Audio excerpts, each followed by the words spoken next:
Hello and welcome to the EcoCast. Today's topic, supporting, securing, and enhancing Microsoft-centric environments. Thank you so much for joining us on the ActualTech Media EcoCast. We've got a great lineup of expert presenters on the event today. You'll hear from experts at Rubrik, Druva, Metallic, Pure Storage, and NetApp. This is going to be an excellent event if you're interested in enhancing and securing your Microsoft environment. You're in the right place. We want this to be educational. We want to help get all your questions answered and solve your technology challenges. We at ActualTech Media created the EcoCast and MegaCast event series. We're all former IT professionals ourselves. We know how tough it can be in the world of enterprise IT, and this event is designed here to help. So with that, let's go ahead and kick it off with a few things that you should know about the event. We do have some awesome prizes. I'll be talking about those in just a moment. I want to call your attention to the questions pane there in your audience console. Many of you have already found that. I welcome all the good morning and hello messages from across the United States and around the world. Thank you to our ActualTech Media audience. But we also encourage you to use that to ask technical questions along the way. We have our best question prize. I'll be talking about that in just a moment to help encourage your questions. But we want your questions, and I'll be doing a live Q&A session with each of our expert presenters, so keep those questions coming. I also have a few poll questions for you along the way as well, and we appreciate your participation in those. We want this to be a social event. You can tweet directly from your console on the bottom of the screen. There's the Twitter icon right there, and the ActualTech Media ATM EcoCast hashtag will be automatically appended when you tweet using that. And so we encourage you to do that. You can also access the ActualTech Media social channels on the top right-hand side of your screen there. There's the YouTube icon where we post all of our events. All of our event recordings go right there to our YouTube homepage. So we encourage you to follow us there, Twitter and LinkedIn as well. And then finally, don't forget to check out the Handouts tab. It's there that you'll find special links and ebooks, one resource from each of our expert presenters, so make sure that you check that out. There's some really great resources there as well. The prizes for today are 3 Amazon $500 gift cards, so make sure that you stay tuned for those. You must be live in attendance to qualify for the drawing, and also meet the ActualTech Media prize terms and conditions, which you can find right there in the Handouts tab. I'll be announcing the prize winners for those gift cards along the way. And then in addition to those, we have 5 Amazon $50 gift cards as well, one for each of our best question prizes. So one best question prize for each of our 5 different Q&A sessions on the event today. So of course you have to ask a question to be entered into that drawing, and you must also meet the ActualTech Media prize terms and conditions. So we encourage your questions, and that's just one way to help encourage those. If you have something on your mind, you're thinking, well, will this product do this or that, or how will it work with my applications or storage or whatever it might be, go ahead and ask that question. When it comes to prizes, all prize winners must submit an IRS Form W-9 to ActualTech Media. Of course, you must be live on the event, and you always have the option to make a donation to our selected charities that you see here on the screen. We've donated thousands of dollars to charities over the years, thanks to generous prize winners such as yourselves who win a prize and then say, hey, I want to help someone less fortunate. So we encourage that, and we would be glad to help you do that. We've done that in partnership with the Gorilla Guide Book Club. You can download free educational IT books at gorilla.guide. In fact, the link right there on the bottom of that slide is kind of highlighted and underlined. If you click on that, that'll take you to the Gorilla Guide Book Club. And there are maybe 100 or so IT books there. You can download them all for free. Why go buy a book when you can download full-length educational books? These are fun reads. They've got cool graphics, and they're on the latest and greatest enterprise technology. So make sure that you check out those guides over at gorilla.guide. You can follow all the ActualTech Media social channels, ActualTech Media on Twitter. You can follow me as well, David M. Davis on Twitter, and the hashtag for The event today is ATM EcoCast, and like I said, that'll be automatically appended at the bottom of the screen if you use that Twitter icon when you tweet. We encourage you to share the goodness that you learn on today's EcoCast. You can subscribe, like I said, to YouTube, Facebook, and our 10 on Tech podcast. Look for those wherever you watch or listen to your podcast. And then we post all our latest and greatest content over on LinkedIn, so make sure that you follow us there as well. Now, before I do a little bit of stage setting, if you will, on today's topic and introduce the challenges that I know many of you are facing, I want to talk for just a moment about our new Refer a Friend page. We encourage you to share our Actual Tech Media online events with your IT friends and coworkers. We promise not to spam them. We will send them a simple invitation. If they don't reply, we'll just send them one more and say, hey, don't forget about the Actual Tech Media events. And so you can go to actualtechmedia.com/event referral. You can click on the link right there on the bottom of the screen, and that'll open up a new page where we encourage you to share what we are doing here at Actual Tech Media to help spread the word about innovative IT technology with your friends and coworkers.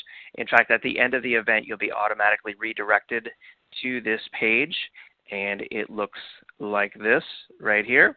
And simply put in any email addresses of your friends, and we would love to just simply invite them to the Actual Tech Media EcoCast and MegaCast events. They'll get a list of events, and we would love to have them on.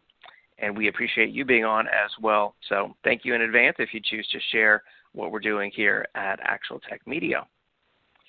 And so with that, I want to simply talk for a moment about today's topic before I introduce you to our first presenter.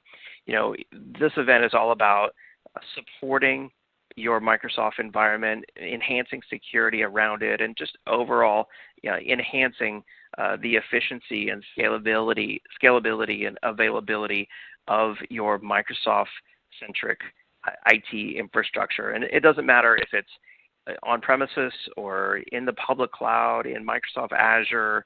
It doesn't matter where it is. The idea here is just what can we do to make it better? And so, I want to talk for just a moment about Microsoft 365 and Azure, just a few of the stats around the Microsoft cloud offering. What I've found is that roughly 1 in 5 companies now use Microsoft 365. So that's like 20% of all companies out there. That's a lot of companies using Microsoft 365. By user count, they say, statistics tell us, Microsoft 365 is the most widely used cloud service simply by user count. And then 650,000 plus users alone are in the United States of Microsoft 365. They say that there's 75 million daily and in terms of adoption. So that's the statistics or the sources there for those statistics. But there's a few things that you need to know, when it comes to adopting Microsoft 365 and Azure in general. And the first one, and this is critical, is that data protection and disaster recovery is just not built in. I mean, we put things in the cloud, and to some degree, that's because we want to offload all the maintenance and administration around it. But not everything is included. And data protection and disaster recovery are one of those things. They're just not automatic. And so, you need to know that. You can't just assume that Microsoft always is backing up your data and they have 1 million copies of your data, and if something goes wrong or your data is deleted, they can just instantly get it back. That's not the case. It's not true. And also, you're going to need additional security tools. Don't assume that it's just secure out of the box.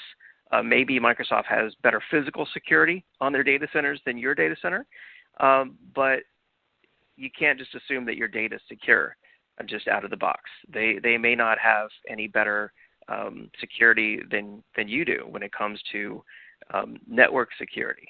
So, keep that in mind. Don't just assume that security and data protection are included. Also, consider the ongoing costs with a consumption-based pricing model. You don't want to be surprised because with any cloud service, you're typically paying based on what you consume. Could be user count, could be storage space, could be network throughput, or some other factor like that. So you just don't want to get any surprises. And then always look for ways to unify the management of your cloud services with your on-premises infrastructure management. Yes, you can have too many clouds and too many SaaS services and too much to manage and administer. And so continually look for ways to unify that management of one cloud or multiple clouds or on-premises and SaaS applications. And then, when it comes to your applications and moving them to the cloud, I know that's something that many of you are considering or are already doing or have done. Don't just lift and shift a bad application and mismanaged data up into the cloud, because you're just going to exacerbate that problem even further. So look for ways to optimize and start fresh if you can, when adopting and moving to any sort of cloud service. And with that, I want to hear your feedback. I want to hear about your challenges and concerns. I've just brought up a poll here that says, which of these are you most concerned about in regards to your Microsoft-centric environment? And this could be, on premises, it could be in the cloud, no matter where you're running Microsoft-based applications. What are your concerns? And this is a multi-select question, so feel free to select more than one option on here. I'm sure most of you have more than one concern or challenge. And I'll share the results of this poll here with you in just a moment, and you can kind of see how you stack up with your peers on today's EcoCast. And wow, there's a lot here. Let's see.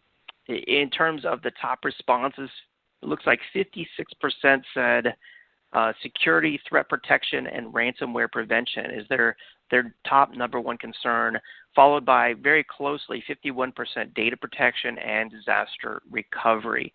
Right after that came controlling costs at 45%. So those are the top three, I would say, and the rest of them are pretty much distributed evenly across the board. And some of you had other concerns that were not listed, and I encourage you to share those there in the questions pane. I appreciate your feedback. I want to help to improve this poll in the future, and I'll share with the audience here whatever other concerns weren't listed. So thank you in advance for those. And then one more poll here before I introduce you to our first presenter coming up right after this. The question on the screen is, what's your time frame for adding new or updating your existing Microsoft-centric solutions? So it could be any of the things we talked about: storage, disaster recovery, security, management, whatever it might be. What's your time frame for taking action? I'll give everyone a moment to respond to this, and then we'll kick off the EcoCast. All right. Thank you to everyone who responded there to the poll. We appreciate your feedback. And with that, I'm excited now to introduce you to our first presenter. Welcome, Mr. Bill Gurling, Principal Architect at Rubrik. Bill, are you there? I'm out here. How are you doing, David? Doing great, Bill. It's great to have you on. Take it away. Pleasure to be here, and thank you very much. Hey, all. My name is Bill Gurling. I am Principal Architect here at Rubrik. I focus on cloud native and SaaS protection, and I've been on board for about 3 years. Always doing stuff related to public cloud. So I've worked in the field as a pre-sales overlay. I've worked as a technical product manager, and now I work in sort of a focused role trying to build and iterate on our cloud native and SaaS protection capabilities. And today what I'd like to talk to you about is sort of cloud adoption, Microsoft-centric, obviously, some of the patterns that we see when folks begin approaching some of these platforms and choosing some services to consume, some of the problems they encounter, and then we'll button it up with how Rubrik can help and where you can find some info. So let's just go ahead and drive on and talk a little bit about what we're starting with here, right?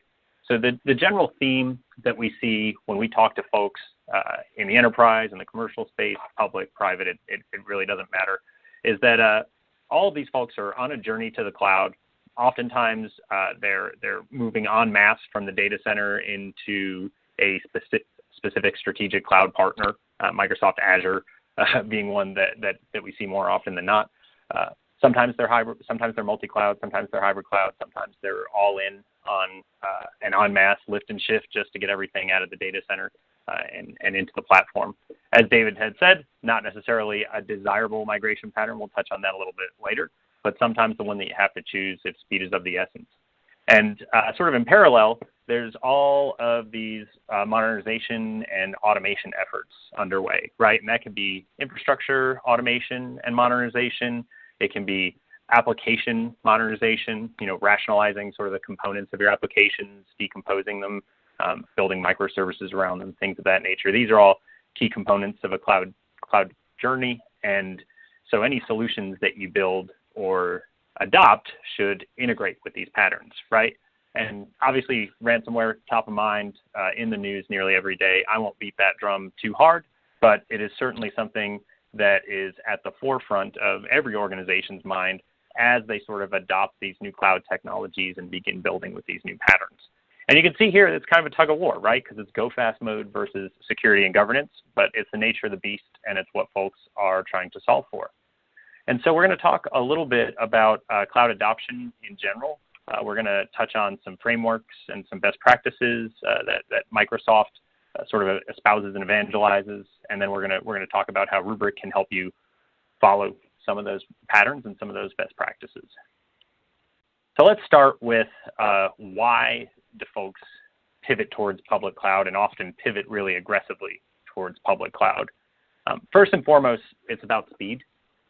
It used to be when you wanted to build and deploy a new application or a new service, it would take you, at best, days, if you really had your house in order, oftentimes weeks, months, maybe even years to design, procure, architect, implement and deploy a new application. With these cloud platforms, you can do it in hours or minutes even. Another one is reach. Oftentimes you'll hear the phrase "go global in minutes" thrown around. Basically means that regardless of sort of your operation, by utilizing a platform like Microsoft Azure, you can very immediately have access to a global footprint of infrastructure and services, regardless of your operating scale. And this holds true for M365 as well, right? You can have a few mailboxes, or you can have thousands. You can have a few shares or thousands. Similarly, another thing that comes into play is the idea of being able to scale, right? We just talked about how you can have global reach and presence, but being able to start small and get really, really large without needing to pay off a bunch of technical debt from design choices that you made at the infrastructure layer, really, really helps you iterate quickly, fail fast, take that feedback, work it into your application and infrastructure deployment processes, and then iterate and grow. And so the speed thing is sort of amplified by the ability to scale granularly. Resiliency is another thing. These platforms are hardened because they're public platforms that are consumed by super sensitive entities at scale. And so you get the benefit of all of those lessons learned and all of the technology and operational controls implemented to secure these platforms. You'll see in a minute here how you have responsibility for some of what you consume, and the provider has responsibility for some of what you consume. This holds true for ops, security, et cetera, et cetera. And so by farming out a portion of the platform, you get that business benefit. Another thing is this pay-as-you-go utility model. It can be a double-edged sword, but if you design for it, it allows you to reduce your costs and to really only pay for what you use. And that's a big part of why modern applications fit these platforms so well. And so what happens is you go to do this cloud thing, but then you've got a bunch of legacy technologies and legacy processes that you're currently using to run operations and to maintain the business, right? And these things can be antiquated, they can be complex, they can be slow, they can be expensive when you move them into a cloud operating model. And so there's definitely sort of this idea that we're gonna do cloud today, but we want to do it right. Like even folks that haven't even begun to do it now, the lessons learned are so ubiquitous that everyone is trying to get ahead of it. And right, we have events like this, which are great because they help you plan. So I've got some advice here about how to set yourself up for success with a strategy to adopt a cloud platform like Microsoft Azure. And we're just going to go through a few quick slides on how to set yourself up for success. And then we'll talk about how Rubrik can help you do that. So let's jump in right here. Number one, you want to set up a team of stakeholders that is focused on driving cloud adoption, making purposeful decisions, a plan and a framework to operate under. There are a ton of existing models for creating what's known as a cloud center of excellence. That's what CCOE stands for here. Microsoft has one, and that team is basically a governing body for cloud adoption. And the reason that you want the decisions to lie within this cloud center of excellence is because it's almost always composed of cross-functional teams, right? Line of business, security, IT ops, IT architecture, et cetera, et cetera, et cetera. And so the decisions are made with a holistic mindset, and it really streamlines the decision-making process because all of the stakeholders and authorities that need to approve, say, a new platform, a new service, a new architecture, whatever, are involved.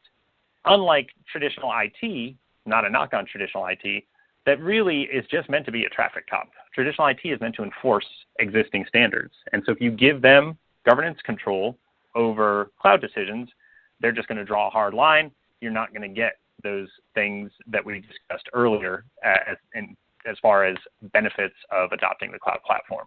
So set up a CCOE, have a purpose-built team to make decisions, and then have a plan to adopt cloud services.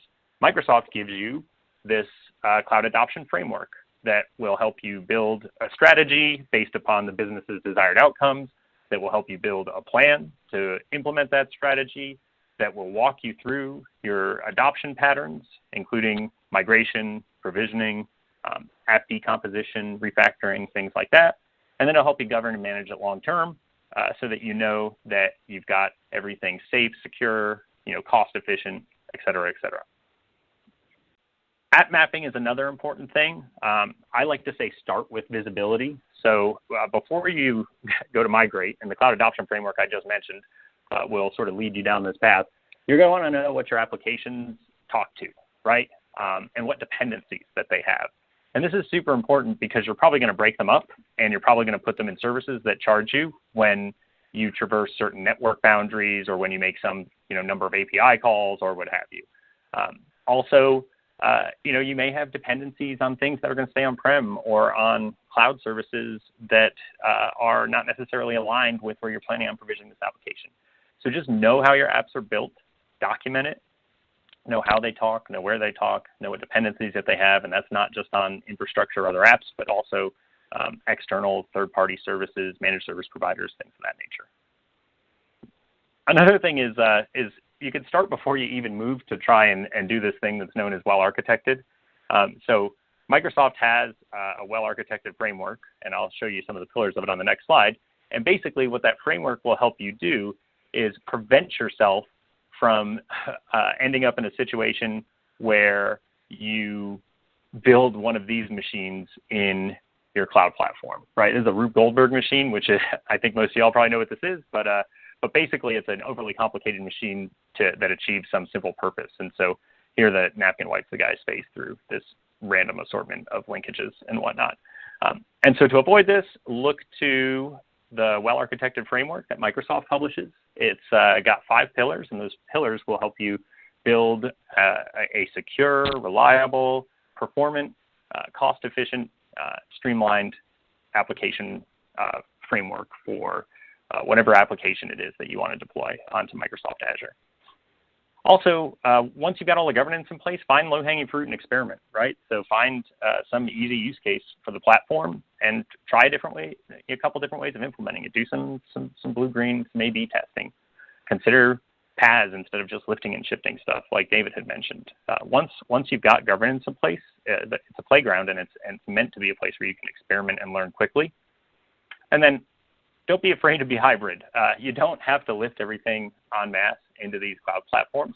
It's perfectly okay to decide to maintain some stuff on-prem and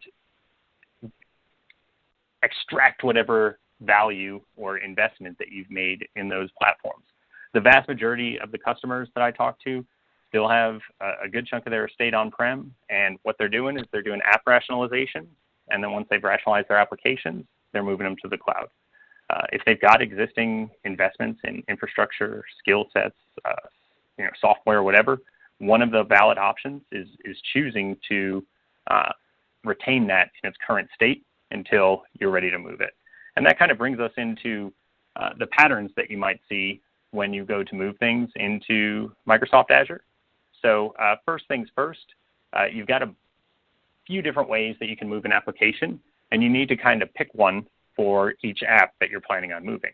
So be ready to sort of pick and choose how you're going to move an application or a component of an application into Microsoft Azure. First things first, you can rehost, right? And so this is the easy button, lift and shift into Azure. You take, say, a Hyper-V VM or a vSphere VM, and you stick it in Azure VM. Good to go, ready to rock, right? Unfortunately, while it's easy and quick, it doesn't necessarily let you extract all the value out of the platform. And so this is often an intermediary step in a migration effort. Another option is to replatform. This one's often called tinker and shift, and you can see it's just slightly more difficult and slightly more, I guess, laborious than a straight up rehost.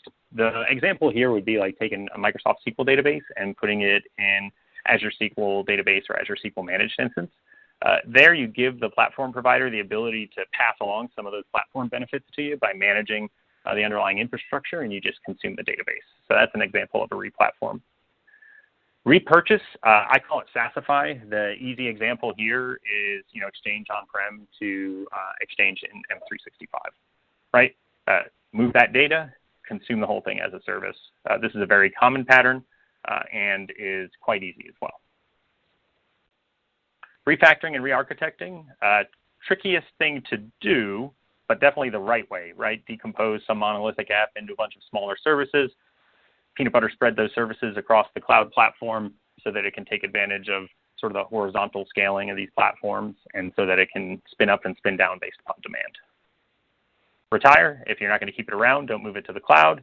And then retain, sweet business as usual. This is what I was alluding to previously, where maybe things that don't fit in the cloud architecturally speaking, or maybe things that would not be cost effective to move to the cloud because of some existing investment or pattern. It is fine to make the business decision to retain those in their current state for the time being. And when you're adopting Microsoft Azure, do know that it is a shared responsibility. So like David had said previously, there are, depending on the consumption model, there are certain things that you as a customer are responsible for, and it really depends on how you're consuming. So if you buy, say, infrastructure as a service, then the cloud provider maintains certain elements of the stack for you. And here it is like all physical stuff, power, cooling, racks, et cetera, physical security, obviously, as well as the underlying storage. So you're not managing a storage array, you're not managing any networking gear directly, you're not managing any physical servers. In fact, you don't even manage the hypervisor, right? So essentially, what you are given is some sort of virtual machine with block storage attached to it typically, and then you log into that virtual machine, and from the OS up, you own that layer of the stack. The next consumption model is something like Azure SQL Database or Managed Instance, where you lose custody of the operating system and any middleware or dependencies, and you get access to sort of whatever application component or database that you're looking to consume. So here you would just log into a database engine. And then With SaaS, you're basically doing something similar to PaaS, but it's end to end like a whole application, and you're just consuming the application. So if you think M365, right, I just hit Exchange, or I hit SharePoint, or I hit OneDrive or Teams or whatever, and I consume that application. I'm not responsible for managing any of the underlying application components, or the application itself, really outside of user management and delegation and stuff like that. What I am responsible for is the data in that service, always, no matter what consumption model I'm using. And if you look to Microsoft's documentation, it will tell you this clear as day, is that you have to protect your data. And there are many, many faculties to achieve this, and depending on what you're doing, is really going to drive the best sort of pattern for you to implement a data protection strategy. And this is kind of what brings us to some of the challenges that we see folks facing when they adopt Microsoft Azure at scale. And so we're gonna go through some top of mind things and then some patterns, and then we'll talk about kind of the Rubrik story, where we play and how we can help.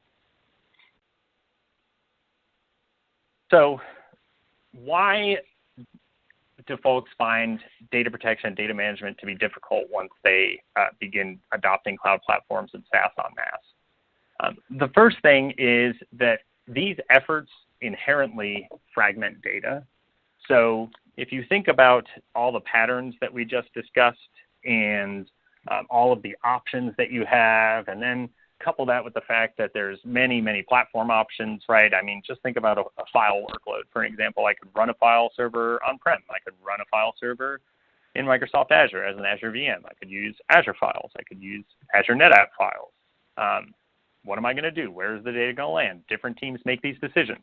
Now we break out of just a file use case and into a VM use case, or into some service bus use case, or into some, message queue or table use case. And with all of these different sort of areas of the business often making decisions, if there's not a cloud center of excellence construct in place and operating efficiently, and even so, data just ends up everywhere. And each platform that data can reside on has different operational controls. And we'll talk about this at length on the next slide here. But the net of it is that fragmentation places that data at risk because it may get overlooked. And oftentimes it gets overlooked for mundane operational things like backup and restore, or like, permission scrubbing, stuff like that. And so customers definitely feel that there's sprawl, and that they're not sure if their data is secure, protected, recoverable, etc. And this is because they're trying to protect a wide breadth of cloud services. The data is fragmented, and they all have different operating cadences and different integration points and tooling and whatnot, right? So that, coupled with the fact that there's often confusion within the organization as to whose responsibility it is to own and manage what, it just leads to a whole bunch of risk. And I think that the problem is apparent enough to most organizations right now that they're either actively in the middle of solving for it, or they're trying to get ahead of it. And if they're not, this slide should serve as a warning, because the bigger you get in terms of cloud adoption, maturity, and sprawl, the harder the problem gets to solve. Like, you really want to do it on the front end when you're building your underlying architecture. And so think about it like this. You are going to adopt one or more cloud platforms. Let's just say you're going to go into Microsoft Azure. That is the obvious example here. We have a lot of customers with enterprise agreements and strategic contracts with Azure to try and go full on headfirst into the platform. And so you talk to Microsoft, and Microsoft says, look, you need to split up at the subscription boundary. We use the generic term account here. There's a bunch of different terms for cloud things. And so you're going to have one or more subscriptions. You'll likely have a few tenants, probably. And what you're going to want to configure things like data protection in each of those subscriptions. And because you're a good customer, you're also going to split your workloads across many regions. And you're going to want to configure data protection across all of those regions. And you're going to want to explicitly assign policies to some of these workloads. You're going to want to automatically assign policies to the bulk of these workloads. And you're going to want to be able to introspect these things and know that whatever activity has taken place has actually taken place, and that if you need to run a recovery operation, that you can test and validate that really quick. And you've got the other workloads that you've always managed. And in your Microsoft estate, that might consist of things like SQL Server, it might consist of things like Exchange. You might have M365 out there as well. You might have, a hypervisor, some vSphere, some Hyper-V. And all of this, you've got some approach that you've already implemented to try and solve for it. And now you're trying to figure sort of this cloud architecture. And the issue is that you really don't know what tool is going to best fit where, and how are you going to get visibility and control around all of this stuff when you know that the existing tooling isn't necessarily a best fit, because you're having to rationalize all of your tooling org-wide as a part of this cloud adoption effort. That's kind of setting the stage. Here's where we come in, and here's where we play. So Rubrik is a cloud data management company, right? We essentially offer up the ability to secure your data at the point of the data itself. And this started with modernization of traditional backup and recovery, because there's a whole lot of data in here, and that data needs to be liberated towards the cloud, right? So essentially, we came in with our first set of capabilities, and we just consolidated and simplified the way that data management was done for these data sets. Virtualized workloads, enterprise applications, enterprise infrastructure, everything API first, secure at the core, flexible, easy to automate, driven by these flexible SLA policies that can be built in minutes and configured to protect a litany of workload types. And then on top of that, help extend those workloads into the cloud.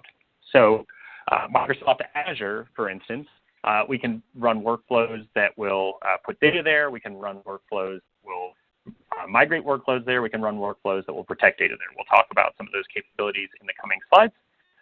But the net of it is that you're already protecting these workloads with sort of a best-of-breed product that modernized the data protection landscape. Now what we can do is we can easily act as a bridge to cloud that will allow you to move that data and those applications into these cloud platforms without having to necessarily use a purpose-built tool. On top of that, we put all of these workflows that allow you to extract additional value out of those data sets.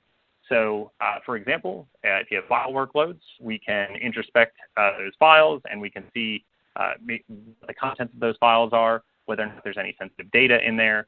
And if there is sensitive data, and we know that that sensitive data is not supposed to be spilled outside of some boundary, we can alert you on it. Similarly, we can detect in our data sets whether or not anomalous activity has occurred that might be indicative of ransomware. We can alert you to that activity, and we can hand it off to a streamlined recovery workflow that will recover your infrastructure and applications rapidly using sort of the best breed approach that I described initially.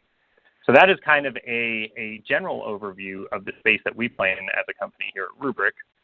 Specifically with regards to Microsoft Azure, we've got three primary capabilities, and that is the ability for you to protect data sets residing in a data center within Microsoft Azure, within some other cloud, and then take the contents of that data set and store it securely in Microsoft Azure Vault. And we do this incrementally. We maintain indexes. The data set is self-describing. We can stick it in retention lock storage now. You can reuse these even if the software stack that created the original archive goes away for some reason. And so this is sort of a cornerstone feature for us. We've been doing this since we went GA, and we'll touch on sort of some of the things that piggyback on top of this here with the cloud migration use case.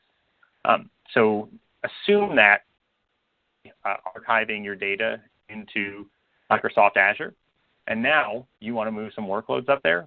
We've got you covered there too. We've got a few different workflows that you can use, but the common one is what's known as Cloud On. And this is essentially a lift and shift of a data center VM into Microsoft Azure VM, either as part of an ongoing conversion process.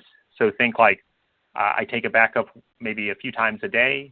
My most recent backup converts to an image, and I can launch that image whenever I see fit in Microsoft Azure. Another pattern we can provide is an on-demand conversion where you just select a recovery point and you say, hey, launch this recovery point in Azure. We can do that as well. And then we offer up protection for Microsoft Azure and for Microsoft 365 as well. And I'm actually going to go a little bit deeper there now. So our cloud-native protection is SaaS-based, so it does not require long-running infrastructure. We integrate with your Cloud Account APIs, and then we iterate the resources into our platform so that you can very quickly and easily begin protecting workloads. We have a declarative policy engine, which is fancy cloud guy speak for you build a template that sort of describes desired state. In the data protection world, that's sort of frequency and retention. And then you apply that policy to whatever workloads you want to protect. In Azure, we can do that at the subscription boundary. We can do it at the resource group boundary. We can apply our policies to VMs that match certain tag criteria, et cetera, et cetera. And then we'll automatically begin creating recovery points and replicating those to the resiliency standard that you specified in the policy. From there, we offer up really, really rapid recovery. So we have global search across all objects in all clouds and on-prem. We've got file-level search and recovery in Microsoft Azure so that you don't need to crack open snapshots with scripts and stuff like that to retrieve files. We've got image-level restores across regions, across subscriptions, and all of it is available from a simple HTML5 interface that really, really distills down the data protection experience to a standard and normalized experience, regardless of whether you're in Azure or on premises or some other cloud. Our snapshots can't be altered or encrypted, and then we give you the ability, to replicate across regions and soon across subscriptions for resiliency against ransomware attacks and malicious actors. And then we give you the ability to sort of operate in dual stack mode. So your operators will typically prefer our user interface, which is very simple and efficient. And your cloud builders and infrastructure architects will likely prefer something like our Python SDK or Terraform provider, which we can use to slipstream these data protection activities into provisioning workflows, CI/CD pipelines, things of that nature. And then M365 is on the line card as well and is also protected natively out of Polaris. We actually offer a hosted model as well where we'll manage all of the Kubernetes compute and Azure Blob storage that stores this data. It's very simple, quick workflow. You link us in to your tenant. You link us to Exchange, OneDrive, SharePoint, and Teams. We'll discover all of the users and shares and sites and whatnot automatically and populate them into the console. You can use our simple policy engine again to centrally manage policy assignment across all those resources as well as across Microsoft Azure like we just discussed. And then we've got a very simple, intuitive UI that you can use to monitor ongoing activities. We've got really quick, simple recovery workflows here as well with granular restores that only require a few steps. And because it is all built using a cloud-native architecture, the scale problem is not an issue. You can scale, and we will just scale sort of elegantly behind you. And with that, I am going to go ahead and wrap here. I do have a few things that you can seek out if you'd like to learn a little bit more about what we're doing. I am all over the internet on Twitter, LinkedIn, and whatnot. Bill Gurling, not hard to find. Throw me in Google. But if you'd like to just look for some resources on the web, we've got a modernized data protection for M365 white paper. We've got a Rubrik and Azure ebook. We've got some white papers that just sort of distill down all of our Azure integrations as well as a data sheet that just calls out all of our Microsoft touch points as well. So with that, I am ready to wrap. I was wondering if anybody had any questions that they wanted to fire away. I think David is probably out there to deliver any if they've come in. Absolutely, yeah. Great presentation, Bill. We do have a few questions for you, and while we do that, I'm just going to bring up this poll question for everyone out there in the audience that says, what additional information would you like about the Rubrik solution? This is a multi-select question, so we encourage your response on this. We want to hear your feedback. Let's see, Bill, one of the questions that came in here I wanted to ask you is, I'll just sum it up as, when it comes to moving to the cloud, you offered a ton of great advice. They're asking specifically about the executives. Do you have any advice on, talking to the executives to help make a cloud migration possible for the company? Yeah, I would. So when you speak to an executive, my advice would be to talk not in terms of speeds and feeds and widgets, which I personally have a tendency to do, but to talk in terms of achievable business outcomes and to bring examples of how organizations like yours have succeeded in the space before. I can assure you that your friends at Microsoft would be happy to find similar organizations to yours that would sort of speak to the process that they went through to adopt the platform correctly and some of the business benefits that they saw. And I would start up front with distilling down the bit like measured things that you think you could achieve on some timeline if you were to implement a strategy. And that sounds like a lot of work, but to be honest, I mean, Microsoft will do most of it with you because they want your business. And if you do it right, you're definitely going to be faster. You're definitely going to be more resilient. You're probably going to save money unless you are working at a hyperscaler yourself. So I hope that's helpful. Yeah, absolutely. And I'm afraid, unfortunately, we've run out of time here in our live Q&A window, but there are many, many great questions for you there, Bill, in the queue electronically. Hopefully you can get back to a few of those folks before you have to go, but we really appreciate your time and excellent presentation today. Thank you for being on. Got it. Thank you. For more information on Rubrik, don't forget about the poll question that's right there in your slides window. We want your feedback on that. I'm going to leave that up while I announce our first Amazon $500 gift card winner. And I also want to encourage everyone to check out the handouts tab right there. Very first link on the top is to Rubrik.com, which will get you more information on the Rubrik solution. All right, our first Amazon $500 gift card winner. This is going out to Ayanna Patterson, A-Y-A-N-N-A, Ayanna Patterson from Maryland. Congratulations. We'll reach out to you to deliver your gift card. Still a lot more gift cards to give out on the event, so stay tuned for those. All right. Thank you to everyone who responded there to the poll question. Let's go ahead and move on now to our next presentation. I'm excited to introduce you to Subha Rama, Senior Product Marketing Manager at Druva. Subha, are you there? Yeah, I'm here. Thank you for being on the event. Take it away. Hey, thank you, David. All right, good morning, good afternoon, everyone. Hopefully everyone can hear me okay. I'm super excited to be talking to you all and sharing some insights about Microsoft 365 today. I just want to kick this off by talking a little bit about who owns your data in the public cloud.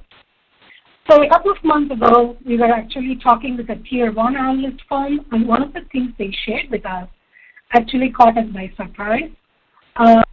So they said that 75% of customers who use applications in the public cloud think that it is the cloud service provider's responsibility to protect the data. So in reality, not just Microsoft, but also other service providers like Google and Salesforce, they all highlight the shared responsibility of responsibility model in the cloud. So Microsoft actually makes it very, very clear that it is your data, You own it and you control it, period, right? So if you use Microsoft 365, remember that you as a customer are responsible for 4 things. You are responsible for your information and data. You are responsible for your devices. You are responsible for your accounts as well as your access management. So I'm just going to double click on the topic and talk a little bit more on that. So if you're an organization migrating to the public cloud application, say Microsoft 365, then it is up to you to secure your data residing in the cloud. So SaaS application providers like Microsoft are really responsible for the application uptime, but not really for your data.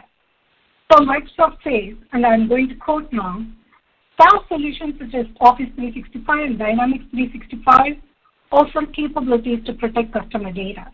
But ultimately, customers must manage, classify, and configure the solutions to address the unique security and compliance requirements. So what does this really mean? So this means that Microsoft does not own responsibility for data storage.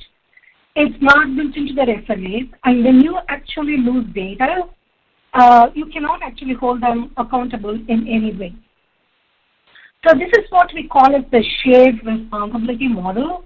So under this, customers still have to invest in tools and solutions to secure that user and customer data in the cloud. All right, so does this mean Microsoft does not offer anything by way of data storage, recovery, and protection? Actually, no. They offer a number of features, several tools, many of which are built around OneDrive, which is what Microsoft is actively pushing as a data backup solution. So if data is deleted, end users can always recover it from the recycle bin within a certain period of time. Or you can actually set a retention policy on sensitive data that you don't want to be deleted. So you can even lock the retention policy so that no one can modify it, or you can go back in time and try and retrieve the latest version of your document that is deleted. Or you can also rely on replication, which is offered for Exchange Online mailboxes. So this is on the one side, storage. For security, Microsoft offers a secure email gateway-like capability. They have, 3 layers of virus filters. They have built guardrails against bulk phishing, spam, and gray mail. So actually, E5 licensed customers also get advanced threat protection. But in the case of both storage and recovery, as well as security, the native functionalities have proven to be not enough. So these features are not comparable to those offered by, dedicated data protection vendors today, which is why actually a number of customers, continue to invest in security and backup tools on top of Microsoft's native, capabilities. So let us look at some of the key challenges, in protecting Microsoft 365 data and how to overcome these. All right. So this report was published a couple of months back, actually. All the data points here are pretty scary, right? So this was a survey of 500 IT leaders and 3,000 remote workers in the US and UK across multiple verticals. So the survey actually found that 93% of organizations that use Microsoft 365 reported facing negative impacts following an email data breach in the last 1 year. So Microsoft offers data loss prevention tools for both its E3 and E5 customers, but these are really very static, rule-based tools, which can prove to be very disruptive to end users and the user experience.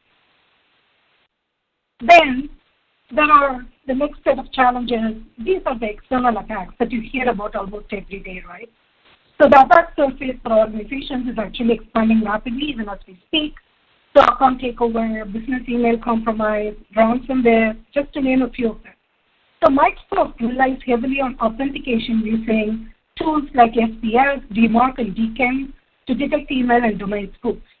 But there is a challenge here. So more than 80% of phishing attacks bypass these authentication systems because phishers themselves use these authentication tools, which means they can actually create lookalike domains or just take over a legitimate customer or supplier email to target your company.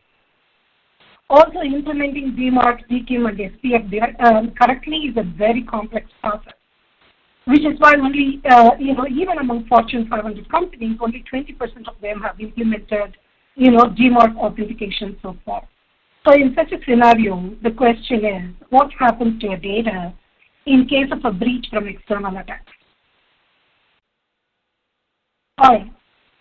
So there is a lot of confusion in the market about storing data and creating a true backup. So for each of the applications in the Microsoft 365 service, data is actually stored in a different place, as you can see in the chart here. For example, SharePoint is broken into tables, and each piece is encrypted and stored across multiple locations. Microsoft Teams, actually, it uses Azure Blob, SQL table, and queue storage for data and meeting recordings. Meeting recordings used to be stored in Stream. Now it is being stored in OneDrive and SharePoint. But my point is, none of these will ensure that you get a clean, most updated copy of your data if you have, say, a ransomware attack in your Microsoft 365 environment. Why do I say that? So there are two things that are missing from here. One is data immutability. So how do you ensure that your data is not tampered with or changed or encrypted? Two, we are not following one of the basic principles of data backup, that we should actually separate production data from backup data by establishing separate fault domains. So just relying on Azure to store data produced in the same environment is not going to ensure data availability and business continuity. All right, challenge number 4. So one of the most common arguments that we hear in defense of Microsoft is that it offers, retention policy. So here you see what Microsoft offers for securing and exchanging their data. Theoretically, you can retain your data in exchange for about 68 years by creating retention policies. But retention policies have a couple of challenges with that. So first, you need to actually configure, multiple retention policies and keep track of them.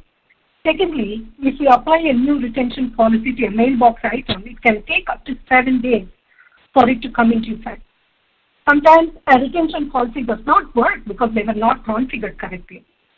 So fourthly, a retention policy itself can be deleted by a rogue admin or alter. So implementing retention policies means you store everything forever without deleting anything, right? So if it is kind of a retention policy, long-term retention policy, it has a lot of implications for your backup capacity that you need to build and keep ready. All right, so we talked about the gaps in each of the data storage options offered by Microsoft. Now let us look at. All right. So versioning actually helps you to store, track, and restore items in a library whenever they change. So what does it mean? I have copies of all versions of my data now. But if you have a ransomware attack, there is no guarantee that only the original and not the versions get encrypted. So a laterally moving ransomware will actually infect all of your files, including past versions. In essence, you don't have, as I said earlier, immutable data that can be recovered post a malware attack. Recycle bin, as I said, it's just a temporary data storage folder, not designed to hold data for long-term storage. It is actually designed to mitigate accidental data loss. So, for example, you make a fact-checking, a typing mistake, and instead of saving something, you deleted it. You can recover it from the recycle bin if you realize what you have done within a set, time frame, say 30 days, or the time frame set by your admin. You can actually recover them. And then we have replication, right? Replication is definitely not data backup. Microsoft keeps a copy of their data, but then this copy does not get updated as you make changes to the original. So you don't really have the latest copy of data. Unlike a true backup, there is no point in time backup, no historical version of your data that is being, stored. So what do customers actually look for in terms of protecting the SaaS data? So customers want a platform that could actually protect a broad spectrum of workloads, whether it is collaboration or productivity applications or your CRM. They don't want to deal with maintaining and troubleshooting multiple point products. Secondly, customers want a comprehensive security capabilities. So they want to be protected against ransomware. They want air-gapped storage. They want support for identity and access management, data privacy through encryption, all of those things. Next is speed and ease. No hardware, quick deployment, and customers want to see quick value from their investment. Compliance and e-discovery are important considerations as well. So how do you preserve sensitive data for e-discovery and legal hold purposes is a question that almost all of the customers ask us. So customers also want a solution that would deliver them all the benefits of a cloud, right? So no hardware and software infrastructure to maintain. It has to scale on demand without having to invest in surplus storage capacity. It needs to have ease of use, have full visibility of all your data on a single dashboard for ease of management, and data recovery. So combine performance with granular, recovery options. Lastly, they want to achieve all of these efficiencies without having to invest a lot in, operational costs. So we are going to see what Druva offers by way of Microsoft 365 data protection. Sorry, I don't know why it's jumping slides.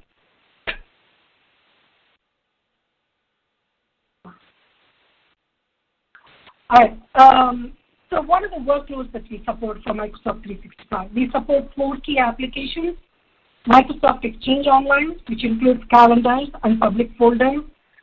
We also support SharePoint Online, OneDrive, and Teams. And what is more important is, we deliver a consistent user experience and with comparable, functionality. One of the key values that Druva delivers to customers is really the ease of use. So we minimize the complexity of managing the data generated across multiple users, endpoints, and applications. The single pane of glass or the centralized dashboard actually makes it easy for admins to look at all of the data. They can look at their backup schedules on the status, create user and group profiles. They can monitor storage usage. They can create e-discovery hosts with just a few clicks. And they can also look at compliance alerts all across a single, user dashboard. And then we also integrate with third-party SIM and SOAR and ticketing tools for data triage. So Druva Backup actually offers high performance using cloud-to-cloud API integration, which means there is no impact on your RAM or VPN. And if you are familiar with how Microsoft and Google operate, they do plenty of throttling, right? So Druva actually offers great workarounds to throttling to ensure that backups and restores are always reliable and fast.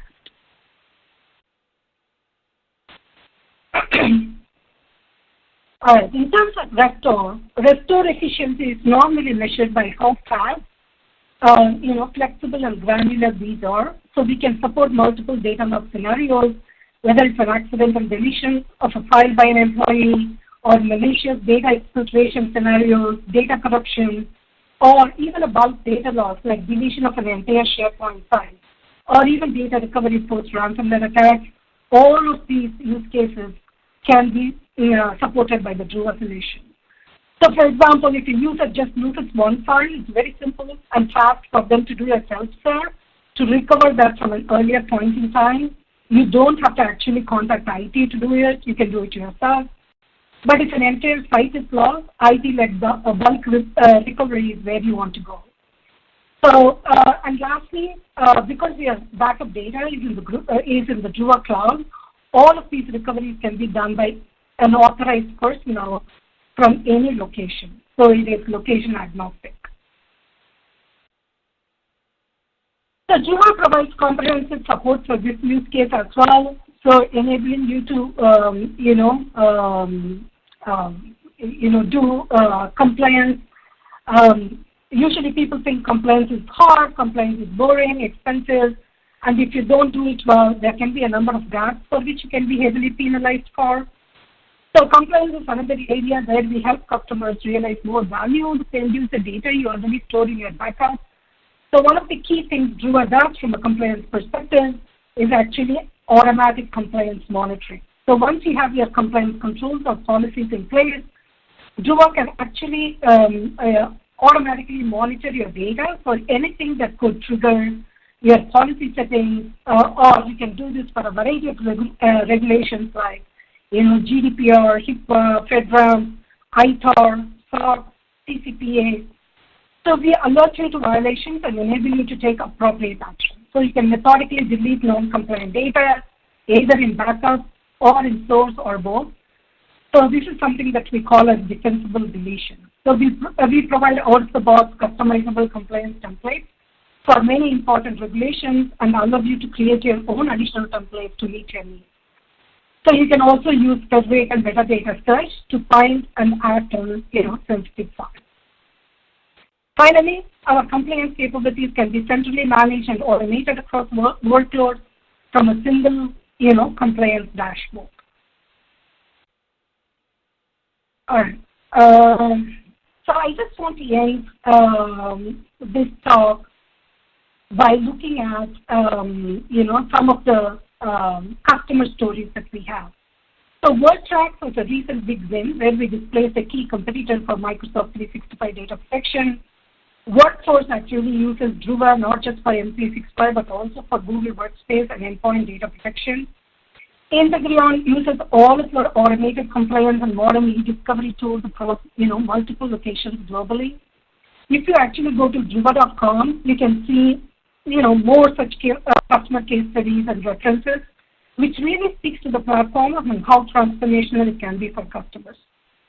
So with that, I'm going to take a pause and hand this over to David for any questions from the audience. David? Absolutely. Yeah, absolutely. Great presentation, Suba. We do have some questions for you from the audience.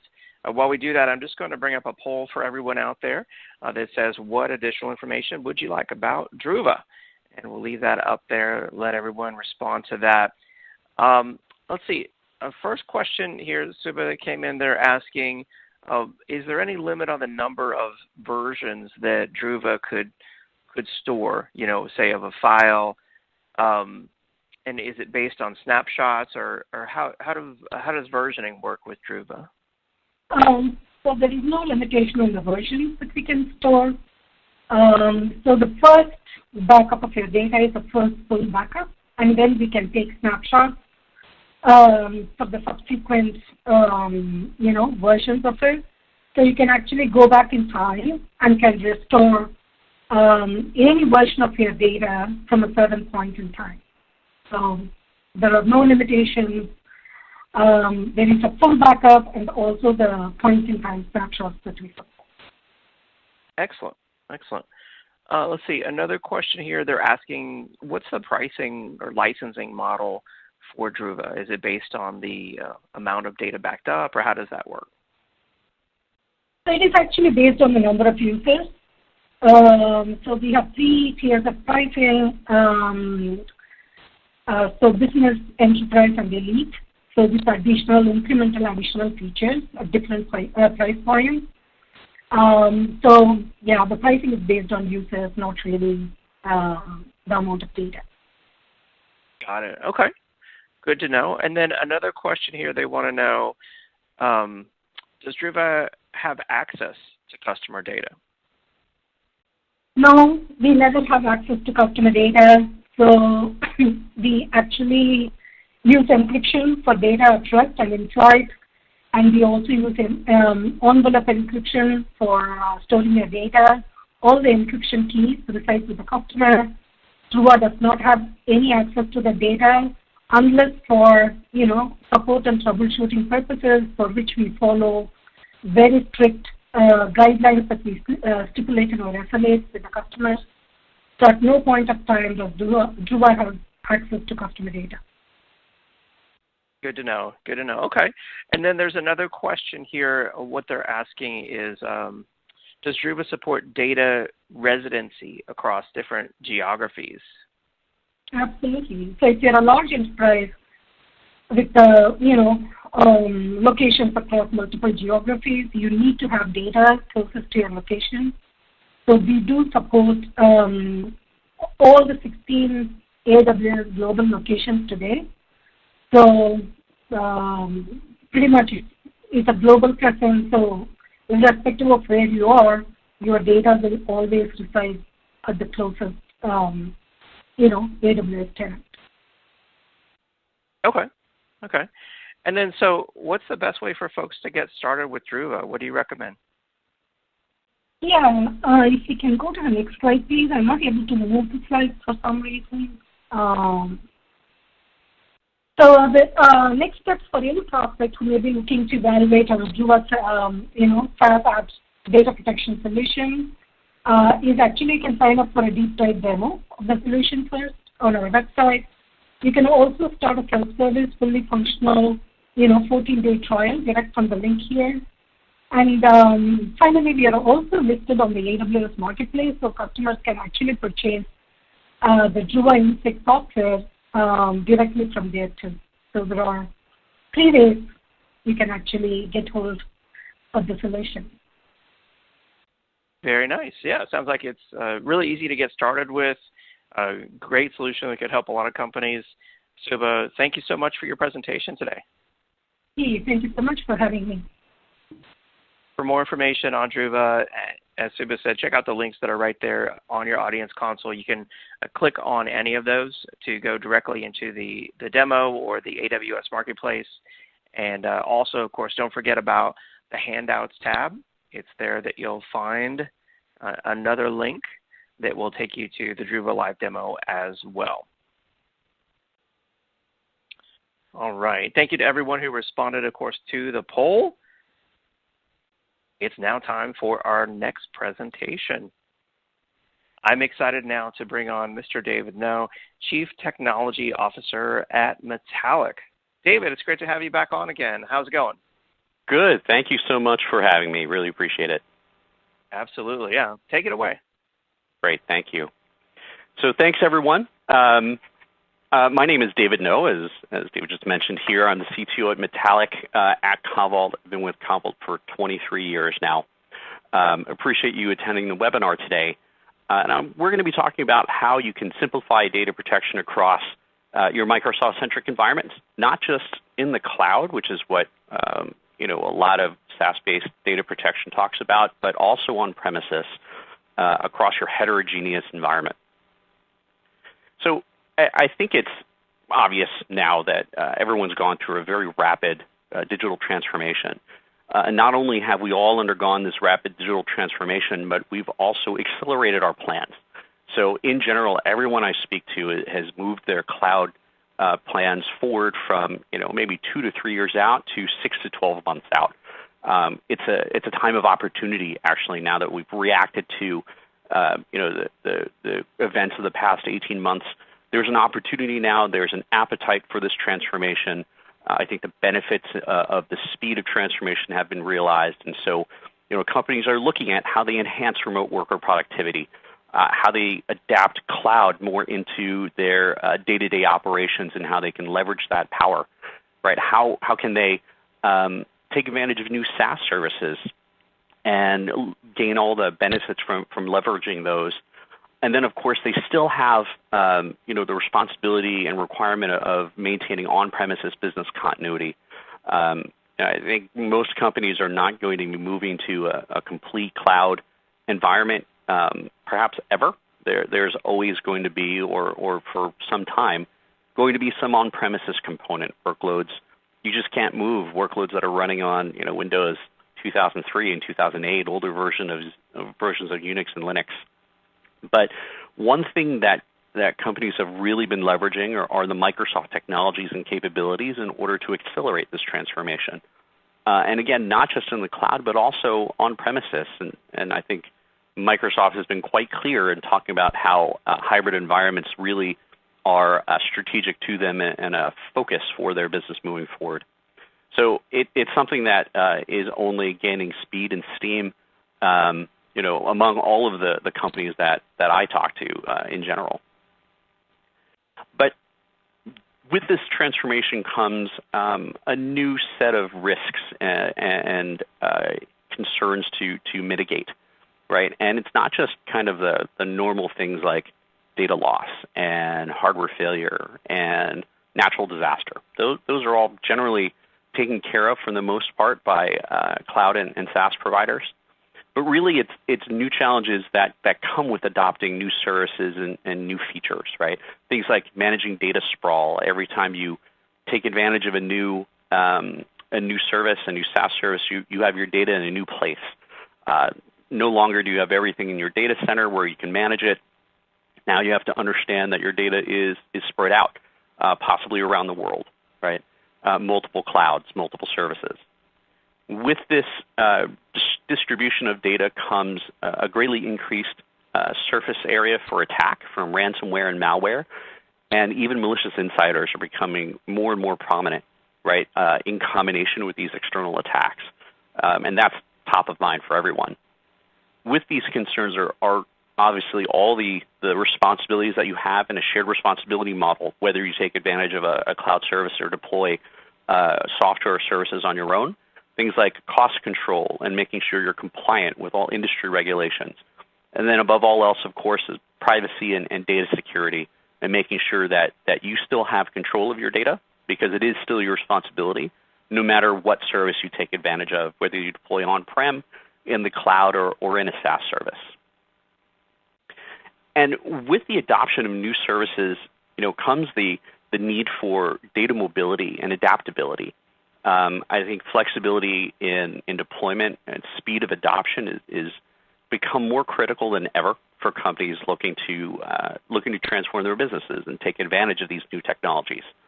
As workloads become portable and interesting to move to cloud or SaaS services, there's a transition period. And how do companies make sure that they're compliant and safe from all of these new risks while in this transition mode, right?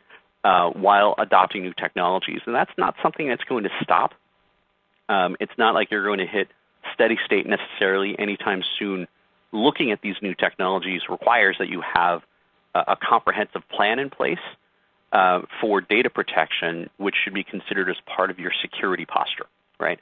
So support for things, on premises like, Hyper-V and VMware, as well as technologies in the cloud that you use from Microsoft. I think everyone pretty much has adopted Office 365, Dynamics 365, Active Directory on premises and in the cloud, SAP HANA. Like not just Microsoft environments, but Microsoft enables all of these different technologies on-prem and in the cloud as well, particularly for things like SAP HANA and Kubernetes. So making sure that you can control and manage this data wherever it is from a single pane of glass is quite important. And so a SaaS data protection solution is really a great option for providing this kind of flexibility and adaptability and scale, right? And we're not just talking about scale in terms of, can we as the provider handle, thousands of customers? Yes, of course we can. That's one of the advantages of building in the cloud. But how do we provide scale and performance for you on an individual basis? You really don't care what we do for everyone else. How can we provide you with that peace of mind and performance that you need? And that's what we're really focused on, right?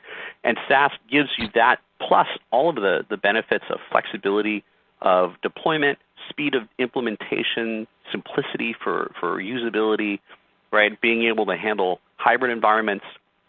Those are all critical things, and being able to trust that technology for data protection, that's what it all comes down to. Because at the end of the day, if you can't recover your data, then data protection doesn't mean a whole lot, right?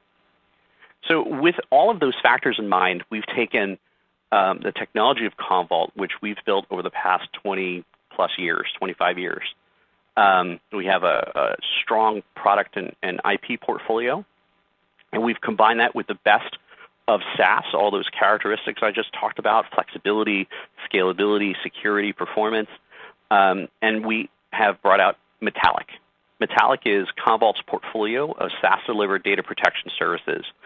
They span those services span everything from data at the edge with laptops and desktops for remote workers, as well as SaaS applications like Dynamics 365 and Office 365, as well as hybrid environments, on-premises and in the cloud.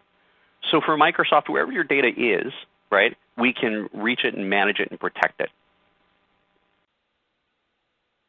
So security, as I mentioned before, is top of mind. And with that, we've built our service on a multi-layered security approach based on a zero trust model. And so we can ensure that your data is secure. We have certifications with our SOC 2 Type 2 certification, as well as our ISO 27001 cert. We have GDPR compliance to ensure that your data is safe and you can meet these privacy regulations in Europe and around the world with our global service. And we recently achieved FedRAMP High Ready status. This is the highest standard of FedRAMP available, and I think it's a great validation of the security models that we have today. And so we can support things like Office 365 and GCC high environments. Right? This is a reflection of our security model and how we approach building a secure service and handling customer data.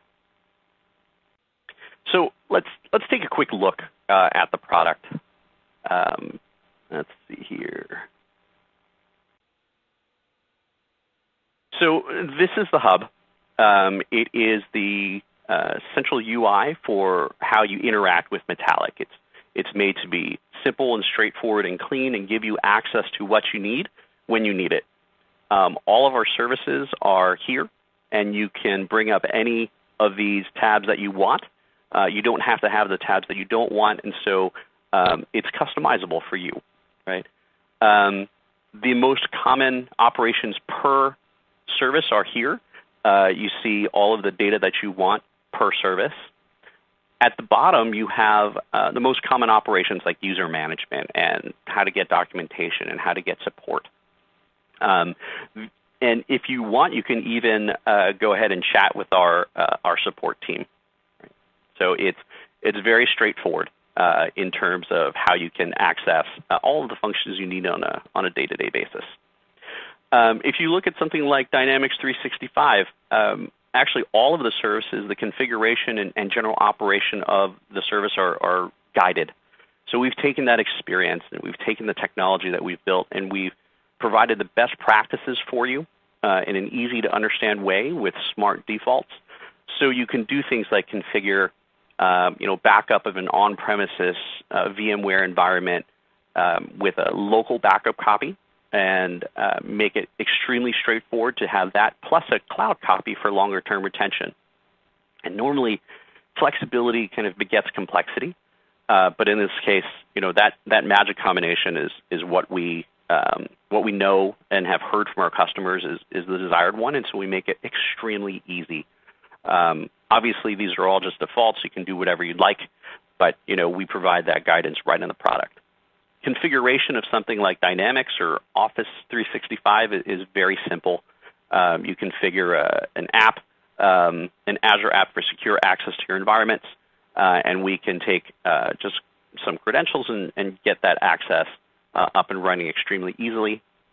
We protect all your data by default, so we can automatically discover new Dynamics 365 environments and Office 365 users. And so you can be assured and rest easy knowing that your data is protected, that you don't have to keep after it all the time. Of course, restore is critical, right? Being able to get to the data you want quickly is extremely important because backups kind of happen by themselves, but when you need to do a restore is when the pressure's on. So here you can see we have very granular restore capabilities, and this is true across the product. You're going to store a single file back to a VM without having to restore the entire VM or install any additional software on the VM. Here you can see we can do table level or row level restores of Dynamics 365 data. You can search here. You can look at the different recovery points that we have, and you can search for the exact data that you want. So you don't have to go and scroll and take a lot of time in order to get to exactly the important data that you need in order to bring your business back online. Okay.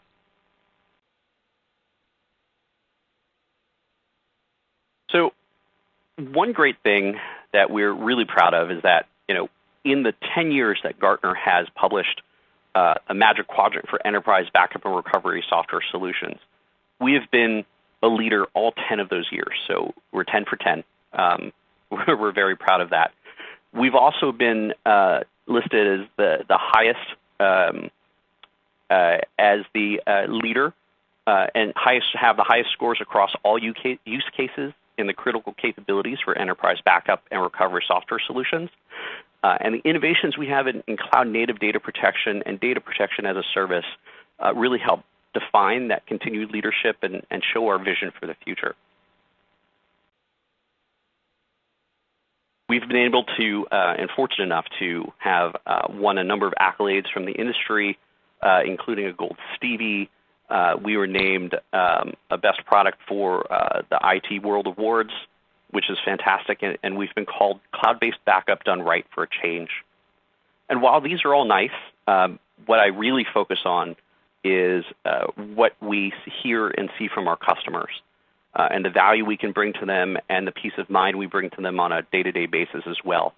Customers across all industries and all geographies around the world have really been able to benefit from our services, and that's really why we come to work every day. And a great thing to take advantage of is and get additional value from is our current limited time offer, where you can buy 3 users and get 1 for free for Metallic for Office 365, Dynamics 365, and Endpoint. This is on top of some of the other great things we give away for free, like our granular Active Directory support. If you get any Metallic service, you can get Active Directory and Azure Active Directory backup and restore for free as well. So you can take advantage of this offer from any of the partners we have here or any other Metallic partner, really. And to get a complete list, you can email partners@metallic.io. Thanks very much. Really appreciate, you attending today. Go to our website at metallic.io, sign up for a free demo, get a look at the product, and take it for a spin yourself. Thank you very much. Great presentation, David. I really like that free trial link that's there on the screen. I want to point out that to everyone out there that is a clickable link. If you just mouse over that, you can click on that now. And then as we move on here and go to a poll, of course, it was just metallic.io/trial. And I brought up a poll for everyone out there that says, what Microsoft-centric environments are you considering dedicated backup for? And select all that apply. And I'll share the results here of that in just a moment while we take your questions. First question I wanted to ask you comes from Angela out there in the audience.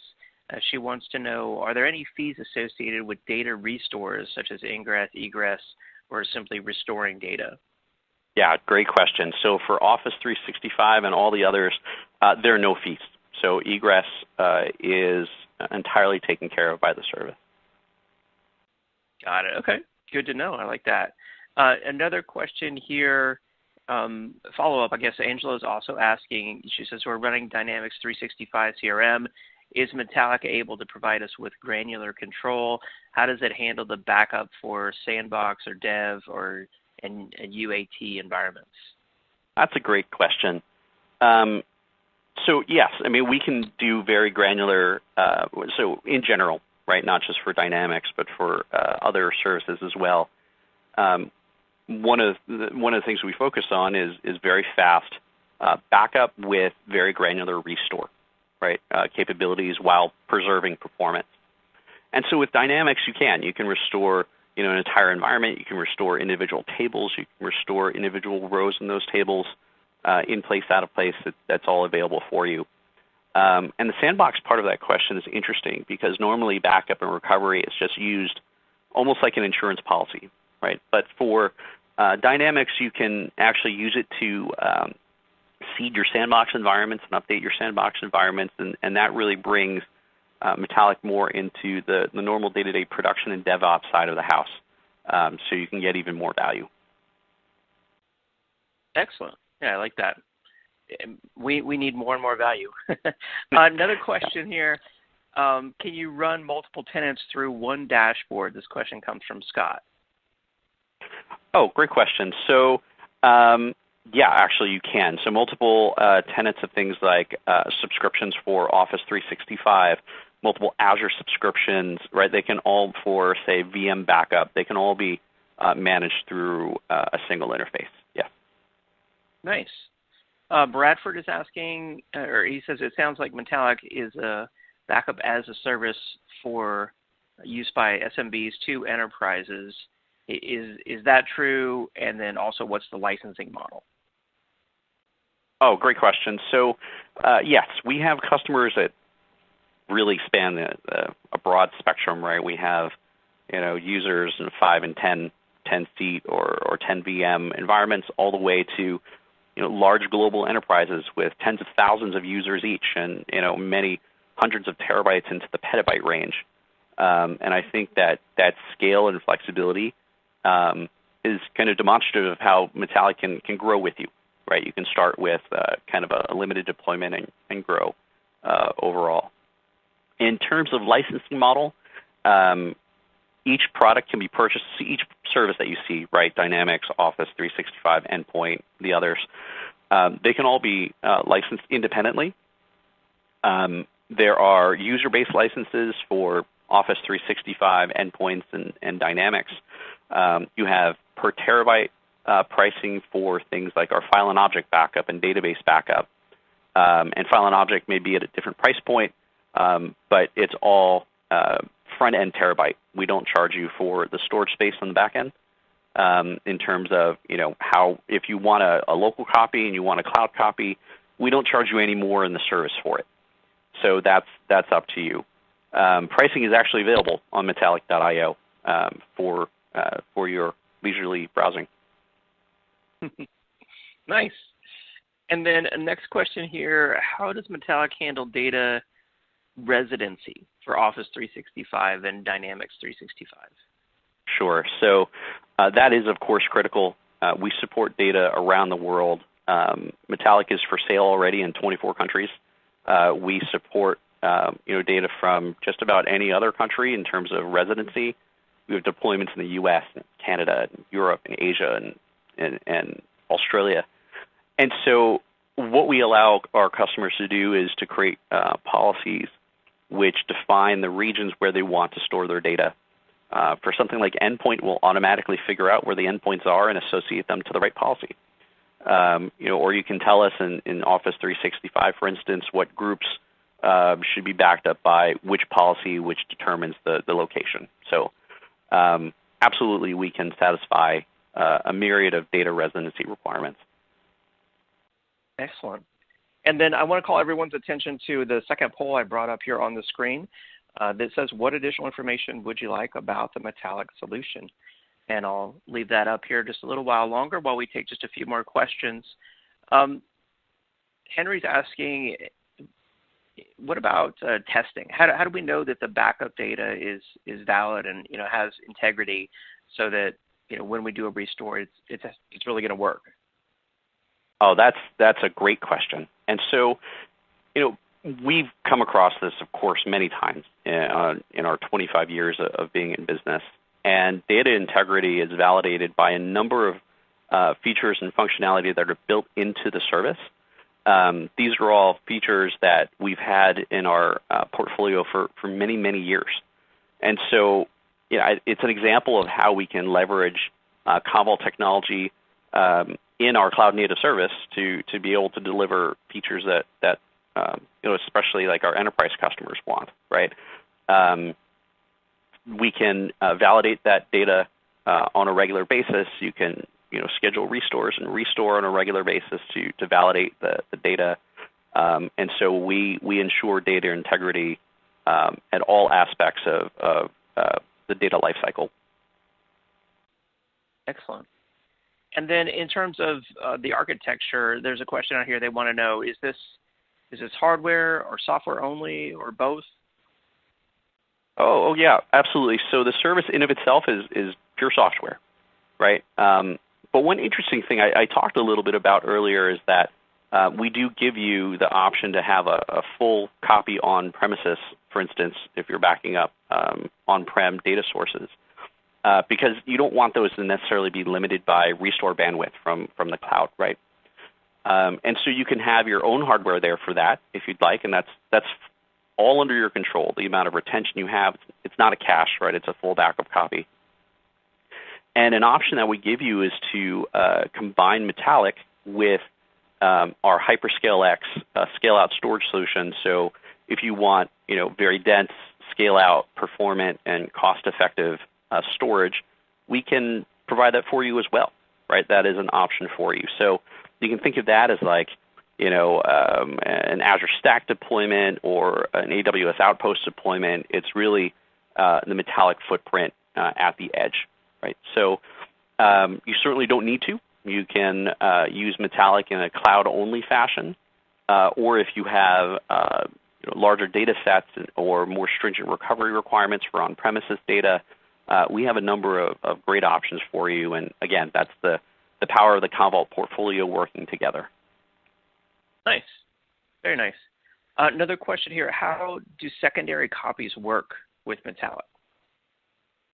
So just like they do, we have built-in compression, dedupe, and encryption, and your data is always protected, in transit and at rest, and that technology carries over to Metallic as well. So if you have an on-premises backup, for instance, and you want to have a cloud copy, you can set different retention policies very easily for those two copies, and we will regularly run an update where we'll only move unique blocks from on-premises to the cloud, and that gives you the performance. And really, it's about efficiency, also efficient utilization of your network connection in order to make that second copy. Got it. Okay. And then when it comes to the trial that we talked about, metallic.io/trial, if folks go and sign up for that, can you kind of walk us through what happens next? Oh, yeah, sure. So you can have a demo. You can schedule a demo of the service if you'd like. And you can have a free trial where you get to try any of the features for 30 days. Very straightforward. Excellent. All right. Well, David, it's been great having you on. I'm afraid that's all the time we have for our Q&A here. There's a number of more technical questions for you in the electronic queue, but thank you so much for being on the event today. Great. Thank you so much. And thank you to Commvault Metallic for supporting us today. Don't forget about the poll question there on the screen. And of course, visit metallic.io/trial for more information and to sign up for a trial of the Metallic Backup as a Service solution.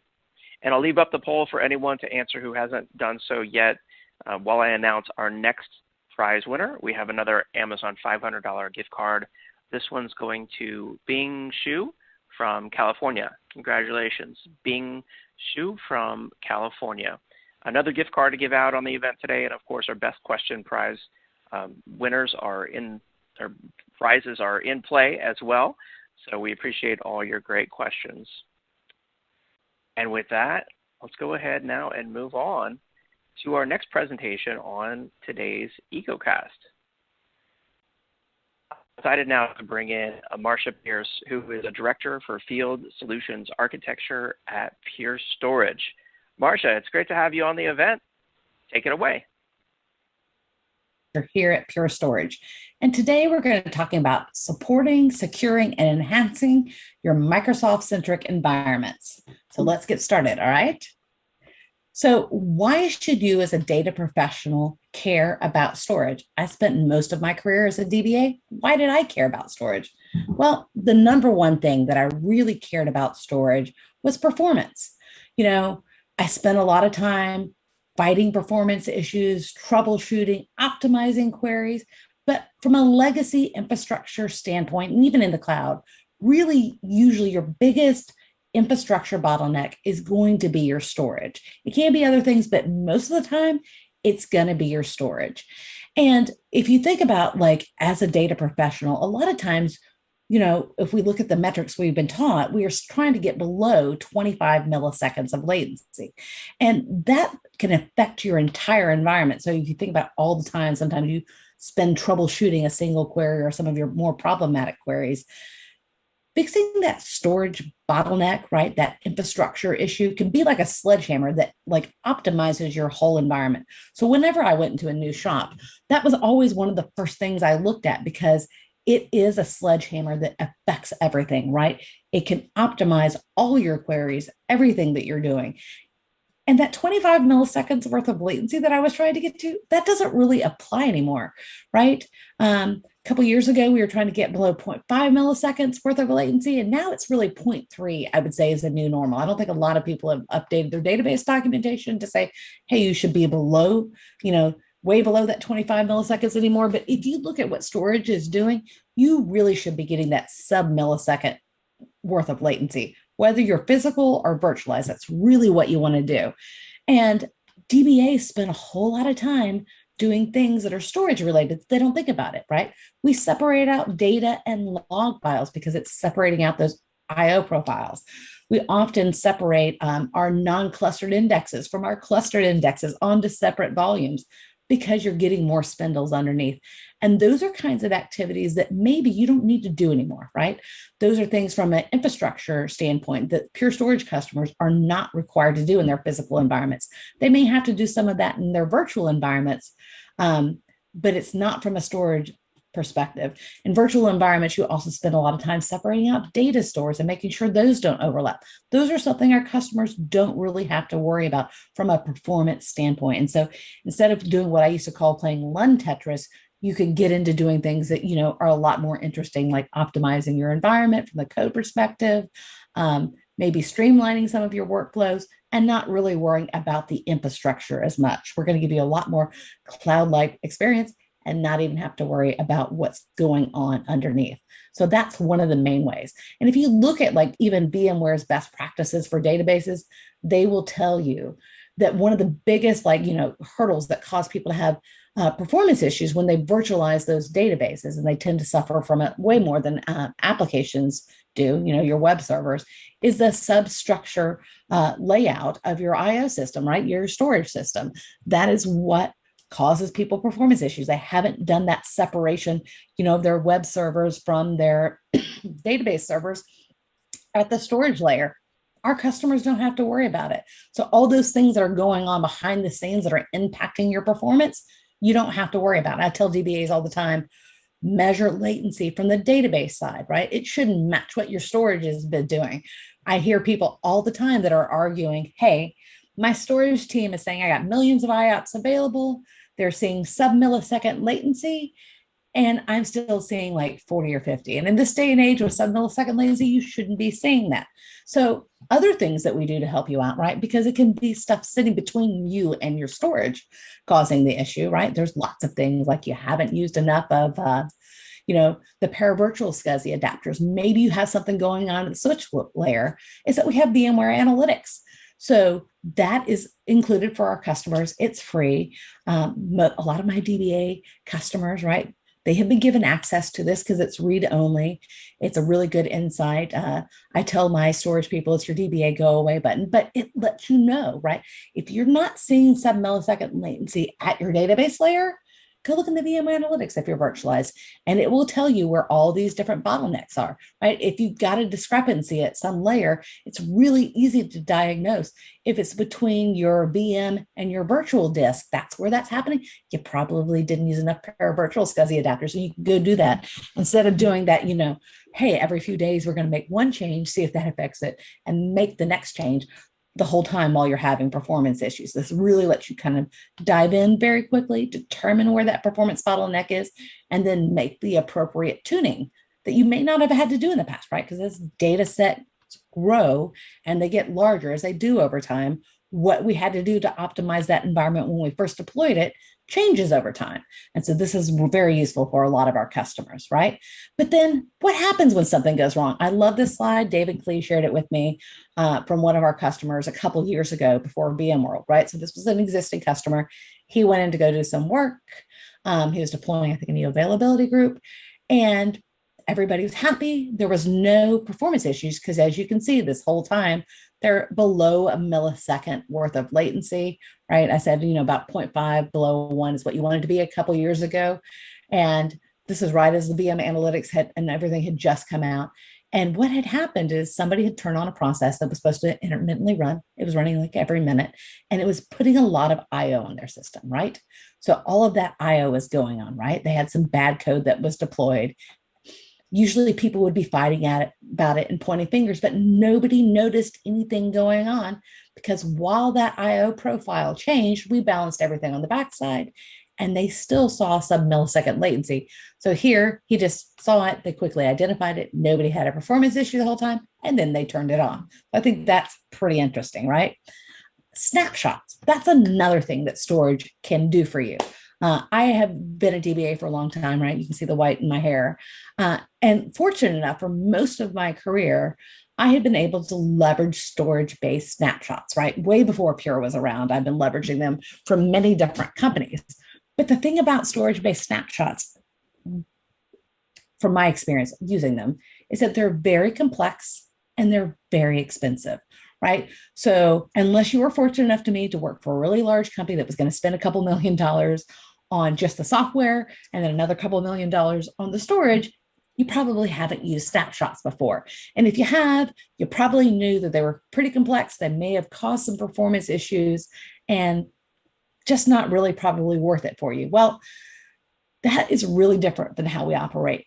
We have our own proprietary RAID system, which makes our snapshots work very differently. So they're included for you for free, right? In order to get a good snapshot, the way our RAID system works, you actually do not have to quiesce. And that is a big thing that I was always like nagging people about. Do you quiesce, right? Because if you don't quiesce, you're rolling the dice about whether or not you're going to get a valid snapshot. We can absolutely quiesce if you want to. But the beautiful thing about not quiescing, right, is that means I can take in a snapshot from the array side without ever having to talk to my database, and I can get all my volumes. I can say, hey, get the entire server. I don't care. I don't have to do it by volumes because legacy snapshots are volume based. And if you're quiescing and doing that integration, that feature from Microsoft is a volume based activity. So you have to do it by volumes. And, as data professionals, we're always adding volume. So in the past, when I used snapshots, I could tell you during our quarterly DR testing, every quarter, we were missing snapshots, even though it was a policy. We always put the tickets in, hey, make sure this is included in our snapshot policy. And my argument was, if I have to tell you every DR test to go back and add a volume in, that's a fail for me. That's a fail. So I love the fact that we have the ability to do these by a cluster, right? Or a individual host. So, if you're physical, you can get the entire SQL Server cluster. If you're virtualized, you can get the entire ESX cluster and you don't have to worry about them. You can also do it by volumes, but volumes tend to be done by humans, and humans, we make mistakes. So I love the ability to do it by host. So you can do that without quiescing and make sure you get a good copy. We can take them every 5 minutes. And so that gives you a good point to restore to. And they're super easy, by the way. All API calls, the interface is super easy. So you can restore your database in a few minutes, right? Because while they were complex and expensive, the reason why companies I worked for paid for that was because as data sets grew larger and larger, the amount of time to restore a database surpassed our DR window. And we felt that data recovery time, that amount of time to restore that database, right? That is one single largest DR event that most people have happened to them, right? DBAs have to restore databases to prevent when a production issue occurs. And so that should also meet the DR requirements. But when you're running these large multi-terabyte databases, right, doesn't happen. And so we were leveraging storage to do that. And while, 15 years ago, it was really uncommon for most people to have a multi-terabyte database, I would say everybody has probably at least one multi-terabyte database in their system, if not many. And so leveraging these snapshots can be a really quick way in the event of a disaster that you can restore your data. And you have to ask yourself, do you need every single minute? If you're taking transaction log backups every 15 minutes, you're okay with 15 minutes of data loss. Think about that. And a 5-minute snapshot is going to get you more granularity than you have today. Now, I worked for a lot of companies that had, requirements that we actually keep every single minute of data. Banking and, healthcare, those are some of the requirements. And so then, yes, maybe you need to take a BSS snapshots, but It's really super simple. We do a lot of it through API code. Our snapshots, when you script them out to like do that kind of like recovery in your system, it's about 6 lines of code. One of them is a pure storage command. The rest of them are all database commands that hopefully today, with most people getting more and more into PowerShell, already know, right? This is the code right here. If you look, that perform volume overwrite is really the only line that is specific to pure storage. I used to have to do things that were like, about 100 lines long, where I'd have to take a clone, break off that clone, mount it up somewhere, then attach it to my database, get rid of the other volumes. We have this beautiful little switch down here that you can see that's called the overwrite. I know these are like long names. You can rename our volumes, right? If you've ever had like done a migration and you've had a volume that's stuck around that still says SQL 2000 because you've been moving that database from storage device to storage device, we can rename our volume. So you can name it to whatever you want, but I'm overriding this physical volume that's stretched between 2 different data centers over this virtual volume. That's something else we can do. When you leverage vVols, we have the ability to go from physical to virtual to physical. And it's a really quick way for people to recover their data and also do test dev refreshes. Super simple. And I'm going to show you this really quick demo. Should be kicking off right now. And this is me inserting some data in here into this database, and you're going to see the data populated into this table. And then we're going to run Ansible. That code that I showed you is put into an Ansible module right here. And so you can automate this into what you're doing. We have people do this with Terraform, Ansible, Jenkins, or maybe they just do it from a scheduler within Windows, right? Whatever they want to do. But there's really quick and easy ways to move data around and automate this now that everything is API driven. And our APIs are consistent across different models of arrays and different generations of arrays. That was the other thing. Like a lot of times when I would try to do things via API call or whatever commands they had from the command line, they weren't consistent between different models of arrays for some of our vendors or generations. And so we were constantly having to tweak the code, and it wasn't really well documented. Ours is super well documented. You can find everything on code.purestorage.com. So the other cool thing is this is a screenshot of our customers, right? This is something that they can see at a high level, gets into more detail when they go into Pure One. But if you look all the way over to the right with that 73% full, they're getting 4-to-1 data reduction. That is their production environment. And if you look all the way over to the left, the one that's 31% full, you see that they're getting 43-to-1 data reduction. Well, what they did was they took that snapshot from production, move it over to their QA environment on the left, and then they cloned it out multiple times. Because we do global dedupe and it's not by volume, that means that you can clone out in a dev test scenario many, many copies of your data. A lot of our customers will do it on the same array as production. Other companies have, requirements to have segmentation of data. So that's what they're doing here.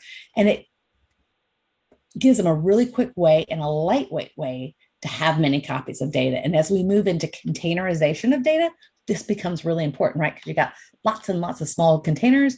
People are going to want to spin up full environments, and easy way to do it. I've done a lot of like dev test, CI/CD, continuous integration, agile development, and we did things like, stubbing out data, creating synthetic data sets. It was always problematic because the data was changing. And then what happens when we have a bug that's, up in production that we're trying to replicate?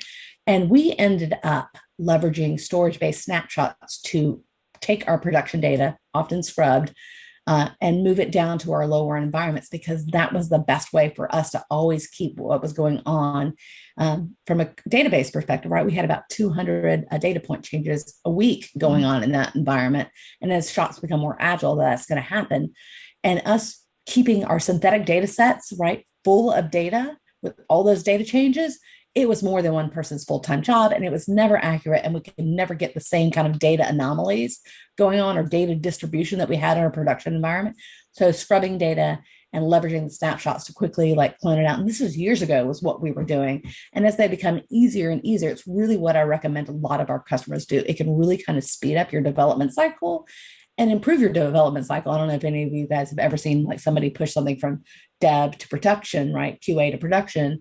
And they didn't think about, the skew of how the data was going to work and how that query was going to perform under load and under larger data sets. So this helps alleviate a lot of those issues once you use cloning. And so think about what your mean time to restore is. Think about that you can use snapshots to seed AGs or give you the ability, because you got that global data reduction, to have a full AG and dev and test, right? Most people only put their AGs in their production environments and then run into issues because dev and test is set up differently than production. Maybe their code doesn't quite work. It's a really quick way to do those like bug fixes, because I always joke, if you're like not copying your data down to your lower environments, you can't do that quickly. Whenever you do those data fixes that happen in production, you're always testing your code in production, and we know those can go wrong. And those can lead to you having to do a full restore of data when somebody does one of those wrong. I actually had an incident early in my career, right, where one of the guys that worked for me did an update without a where statement and affected a whole bunch of data. And we had to do a restore to get that data set back. So, right now, I was talking about snapshots, love snapshots. But at the same time, I never got rid of my backups. I do love my backups. Snapshots are tied to an array. As great as ours are, and they can be done by an entire server, they're still prone to mistakes, right? People can mess them up.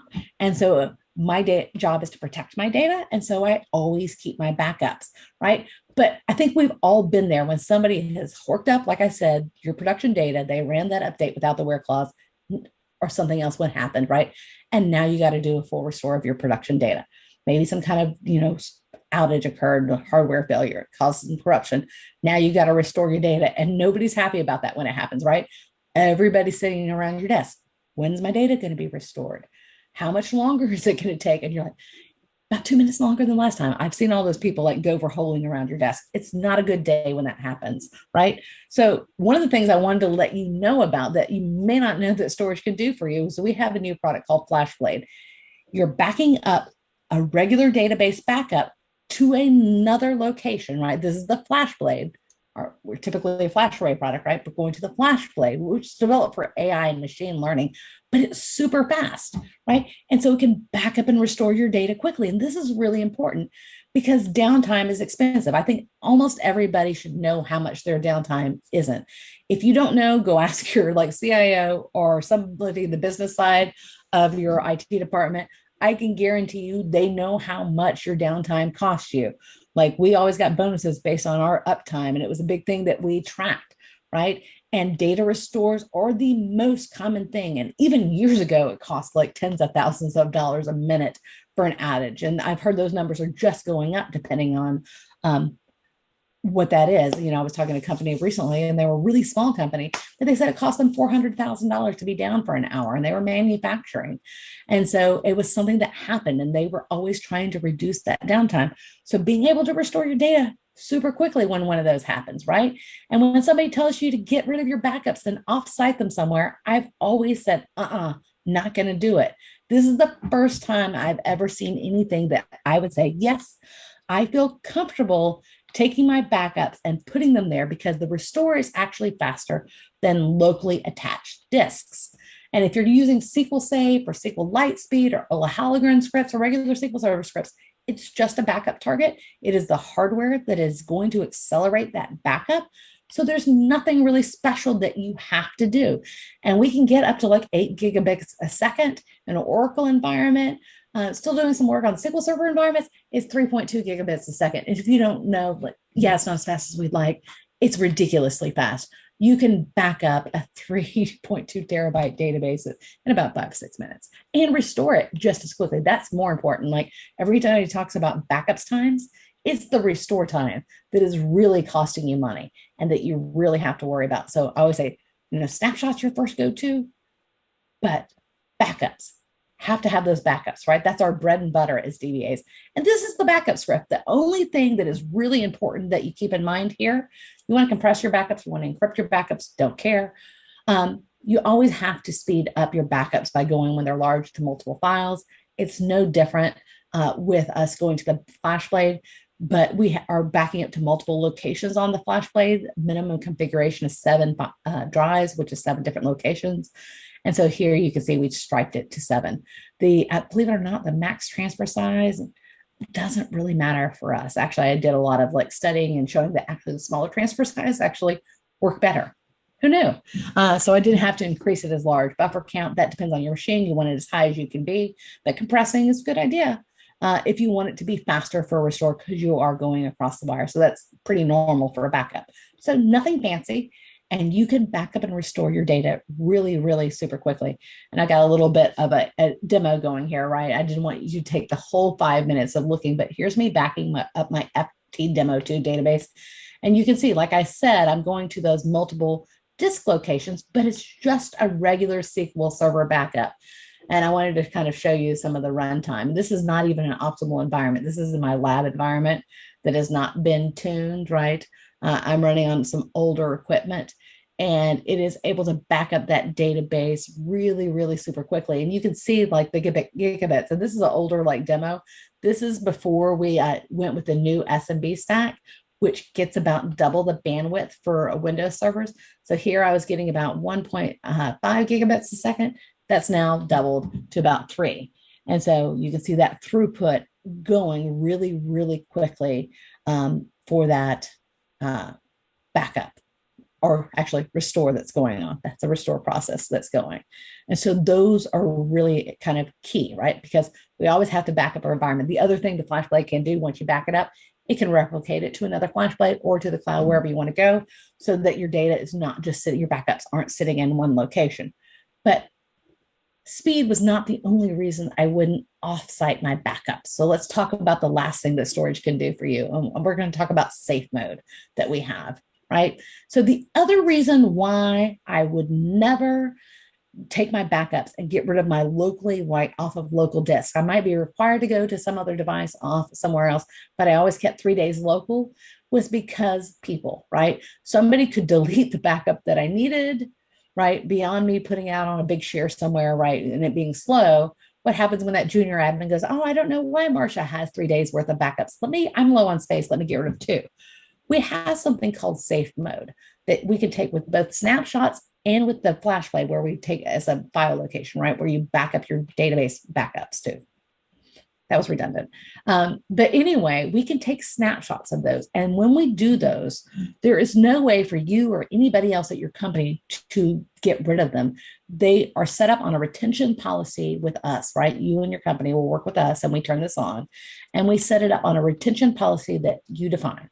So if you want to have your backups protected once a day, or you want them 4 times a day, or you want, every 5 minutes, we will set that policy up so that when you take a backup, once a day, we're taking a snapshot of it. And you can see a little directory structure of all the snapshots. It looks just like a drive, like Explorer. You're going into Explorer to browse. And we are snapshotting, and those are read-only snapshots. Nobody can get rid of them. There's no way to delete those without jumping through a bunch of hoops and contacting us and like shared keys. It's very secure. And so a lot of people also use it for ransomware protection, right? First, restore, right? Snapshots, if those those don't work for you, go to your backups. But I've had lots of customers use these to help recover from ransomware events or junior admin events. It's a good way to make sure that whatever you're doing, that location you're taking your backups to is actually adhering to your backup policy, because nobody can get rid of them, right? They can delete the actual backup, but the snapshot is there. So the data is still there and you can recover from it. So one of the features that I love the most, and it was actually, requested by a customer, a storage guy. Can you believe it? He said, I want you to protect me from me. What happens if I go crazy and delete all my backups? And so we worked with them, and this is the feature that we created, and it worked out really well for a lot of our customers.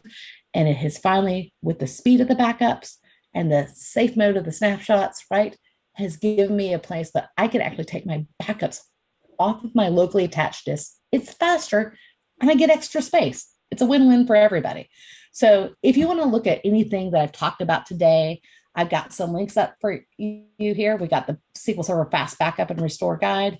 We've got our PowerShell SDK guide, which is all the APIs I talked about. We also have the SQL Server Management Studio plugin. We talked about quiescing. So if you want to take a snapshot of your database and quiesce it, we can do that right from within SQL Server Management Studio. The cloning is all right here. And anything that we do, here's a link to the GitHub repository, or you can just go to code.purestorage.com, and we have a link to the GitHub repository there as well. And we're going to take a little bit to ask some questions, so you guys can ask me anything.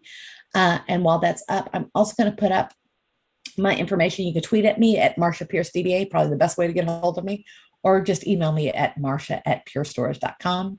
And let's go to the questions. And thank you for taking the time to listen to me today. All right, you guys have a good one. All right, great presentation. Thank you so much, Marsha. I've just brought up a poll question for everyone out there that says, what additional information would you like about the Pure Storage solution? And I'll leave that up here for a moment, let everyone respond to that. I'm afraid we've run out of time for live Q&A with Marsha, but she is answering questions electronically there in the audience questions pane.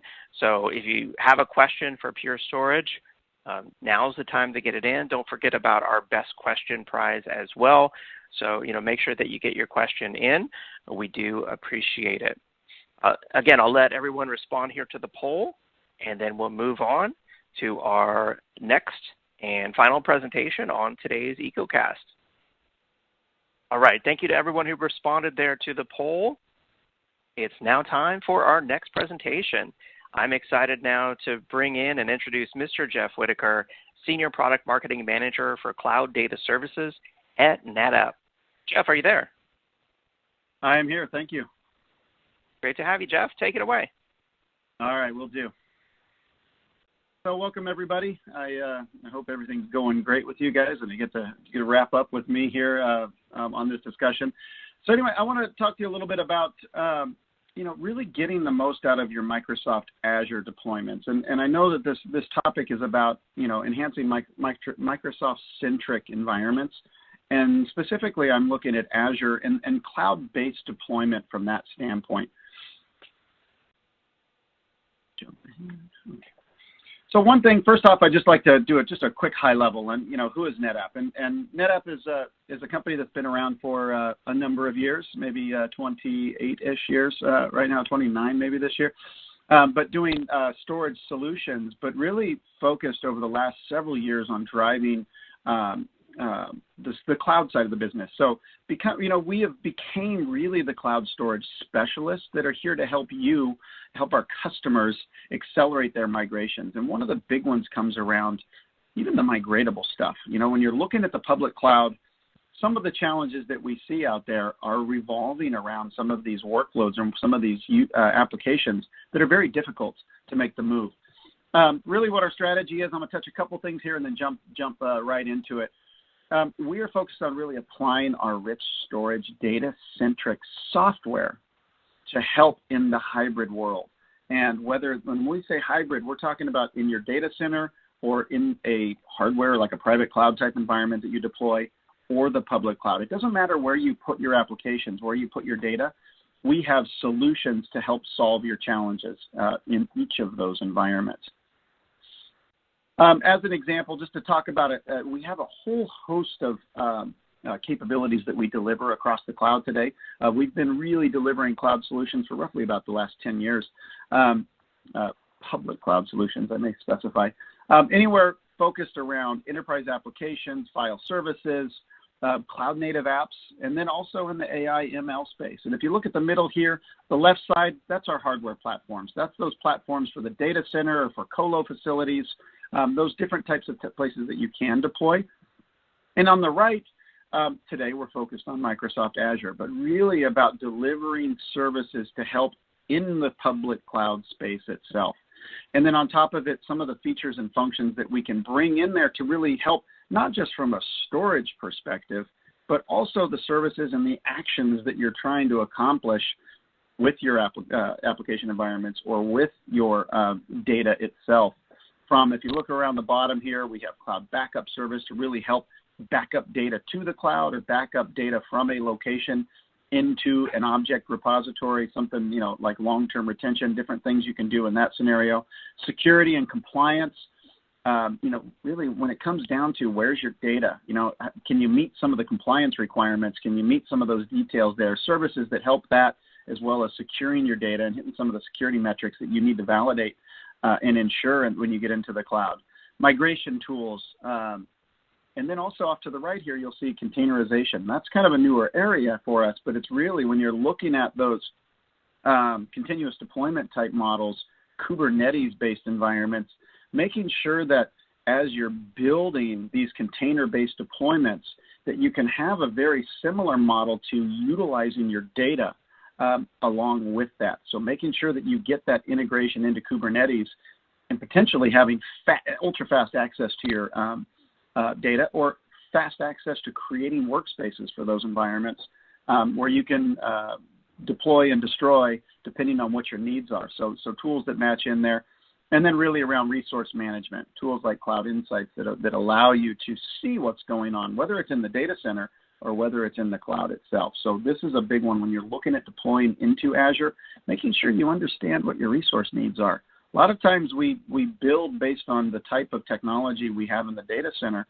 And when you move to the cloud, you really need to understand what an application requirement is, because you need to understand what it's going to take when you make that application migration into the cloud itself.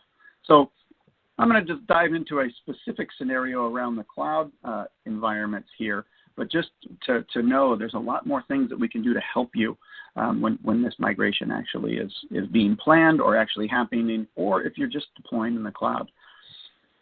One of the big challenges that we've seen with our customers is around the file side of things. One of the big things when the cloud, I don't know, I didn't build the cloud, so I'm curious on some of the questions on when some of these things were first initially developed in those earlier days, the public cloud environments, of block and object were really the core areas. And we have a lot of customers that as they're making those move into the cloud, it's either they can move their block environments or they can re-architect everything for an object-based model, but that just doesn't work out.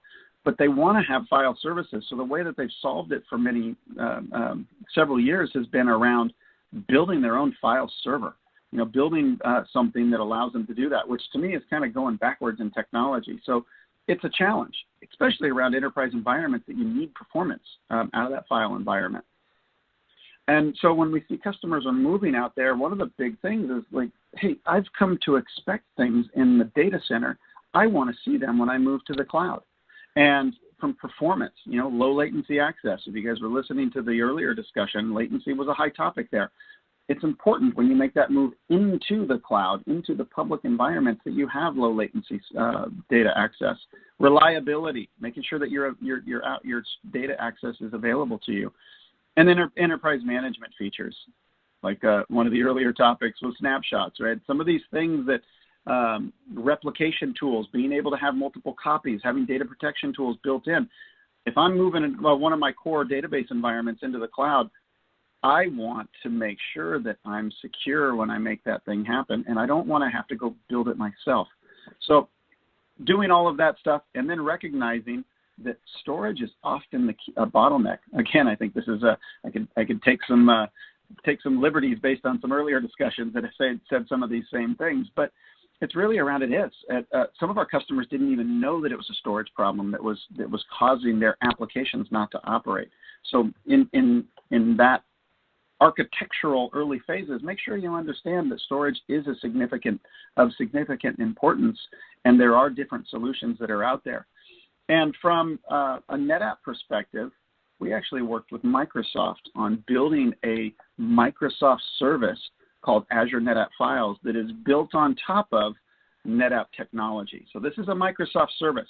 I'm talking about it. I'm a NetApp employee, but I'm talking about it because it's built on our technology, and I want to tell you about it. But this is really around getting the widest choice of file environments in the public cloud and getting them with the Microsoft experience. And I guess I'm mixing bullets here, but being able to access your Windows machines as you're making that Windows move into the cloud, having file access from Windows, as well as NFS for the Linux environments, those excuse me, so those database infrastructure scenarios, whether it's legacy with V3 or the current latest, or the current with V4.1. And then doing that in a storage environment that gives you on-premises class availability and performance. And the thing that's great here too is we deliver this with 3 different tiers. Right? We deliver this in a way that you actually have multiple cost models and performance levels based on what your application really requires. So if you need ultra performance, you don't have to, you pay for the ultra performance. If you don't need ultra performance, you don't have to pay for it either. So having multiple tiers in that one. And then bringing along with it those advanced capabilities, snapshots, cloning capabilities, replication tools. And I'm going to dive in a little bit into snapshots and what that means. You already got a little bit of a lesson maybe 15 minutes ago on snapshots, but I'm going to talk a little bit of a different angle here. And then also, as I said, getting that consistent experience. And when you're talking about consistent experience, it's either going to Azure and using the Azure portal to deploy, or going in there and using Azure CLI to deploy if you want to automate everything. And it's using the CLI environment that you're used to if you're already doing anything inside of Azure today, but utilizing those same constructs, those same tools to automate your environment when it comes to deploying your cloud service. Because again, this is a Microsoft service. This is not a NetApp service. And it's really about helping you migrate some of those more challenging environments, which I will dive into as we jump ahead here. A couple of things that I like to talk about from the service standpoint is, what does it really mean to you? Okay, great, it's storage, right? Whoop-de-doo. You know, you got fast storage. Okay, whoop-de-doo. Well, what does it mean? Well, there's a couple key areas. One of the big ones is around risk. As you're looking at some of those core application moves, or even just generic application moves, whatever it is, making sure that your storage has a high availability target and it's guaranteed by Microsoft at 99.99% available in the cloud. That's a guarantee at the highest level that you're going to get in the cloud, and then you get tools on top of it to make things even better. And then you get the built-in data protection. So that's where some of that stuff comes in, from backup and replication tools for DR challenges and some of those scenarios. And then cost. You know, the performance of Azure NetApp Files and the fact that it's a sub-millisecond latency access time, and it is a very high throughput storage environment, that it removes the storage bottleneck so that you can actually utilize your infrastructure more efficiently. So instead of, you know, we've had a couple customers that have cranked up their compute to get faster performance, and they're not getting much faster. Why? Because storage was the problem. It wasn't compute. So they were able to lower their costs significantly by actually putting in Azure NetApp Files in there, getting the performance to remove that bottleneck, and then being able to lower the cost of all their tens and hundreds of compute nodes that were running off that data. And then, so that lowers that cost of the virtual machine, and in some cases, 60% lower in those scenarios. And then time, deploying a file environment that is fast and it's simple. It's very easy to use. You don't have to be a storage expert to do this, and that's one of the things that we really focused on when delivering the service, is making sure that if you're a DBA, that you understand how to deploy your own storage volumes. You don't have to. Obviously, there can be somebody that will do that for you, but in this case, you can if you need to. If you're in charge of a specific application, not relying on somebody with a very specific storage expertise in order to do that. So we try to make it very simple, very easy to use, but then also having the hooks in there to make things better fit if it is controlled from a full storage team standpoint. And then snapshot copies is one of the big ones, and I'll jump into that rather than talk specifically right now. So, this is more of a build. One of the things that I wanted to highlight here is when it comes to snapshots, the way that NetApp does snapshots is actually quite different than the way that most people, and it matters in the cloud for a given reason. Let me make sure that there we go. Okay. One of the things that it's important about is, we invented the snapshot technology back in the early 90s, and it's become a core component of the hardware platforms, and pretty much everybody in a storage environment does a snapshot now. But one thing that we've done here is we do it in a different way. And if you look at the image on the right side here, here's the active volume. That active volume, ABC files that are sitting in there as an example, or ABC blocks. And on the right here, there's the actual media on the storage side of it. And if you take a snapshot of that data, what you get is a copy of what was on the actual media. And one of the things here too is it's effectively just and officially, why did the term snapshot come in? It's just a snapshot. We actually lock the data at that point in time so that Well, you don't need to actually copy the data anywhere. It happens instantly.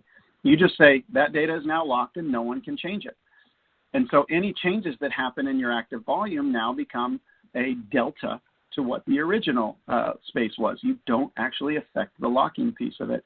And as you go and you take another snapshot, that another snapshot will include the image all the way through that secondary piece, and so on and so forth. And oops, that jumped fast. There we go. So the piece is as you're increasing the amount of snapshots that you do here, we can do up to 255 of these. And what that means is your time that it takes to do them, the amount that you're allowed to keep, well, because it is just a copy or is a snap of the image, a lock of the image, you don't actually take more space. You take more space only when there's changes going on. So when you're talking about the amount of capacity that it takes in the actual environment, it can be very, very, very efficient because you're not actually doing a copy of data all the time. And especially when you're making that move to the cloud, this becomes even more important because when you're moving to the cloud, you pay for every bit and byte. So if you need to copy the data to a secondary location or a second location or a third location, whatever that is, you got to pay for all of that. In the case of the way NetApp does snapshots, and there is some details here in this link on the Microsoft site that allows you to go and understand a little bit more about how this is done. My build, I think I should have separated those out. The build didn't work out so much. But one of the things that I wanted to highlight is that what does this mean from a application standpoint? So as an example, we have a customer. This is actual customer empirical data that they got 60 times faster database backups by utilizing NetApp's snapshot technology as the basis for the backup. And we integrate with Oracle, we integrate with SAP, we integrate with a lot of the database environments out there so that you can get application consistent backups, and they are done in a snapshot instead of done in an actual copy of the backup. Where our customer in this case was taking 15 hours to back up their database, their production database environment. It took them 15 minutes in order to back it up with a snapshot. You know, there's the cleanup from the database side of things and just the things that they were doing to schedule and make this happen. But the snapshot on the NetApp side took seconds. And it's instant, and it doesn't take more space. So they were actually able to do this on a more regular basis. So a lot of different things that come up here, but speed is one of the keys. Let me check my time. So I wanted to use that as an example, but now jumping into kind of the use case scenario, I want to just give you guys a couple of examples of scenarios where Azure NetApp Files really makes the migration possible. And just from a generic standpoint, Linux and Windows file services, that can mean a lot of different things, right? But the point is I want to talk about it from that entry point. When you're talking about easy to manage, I kind of talked about that a little bit, which is it's very simple. It is super easy to do this. You want to schedule things, you want to do things, you want to deploy them. I think we had contests when we actually used to do live shows back in the days that you could deploy a volume in the cloud from start to finish in literally less than 30 seconds. And deploying new volumes once you've deployed the first one can take a few seconds, right? It's really simple and easy. You choose your environment and you go from it. But yet that environment can deliver on-premise-like performance. So we're talking in a database, and I'll have a database in my next slide, but in a database environment, we're talking 300,000+ IOPS for a database.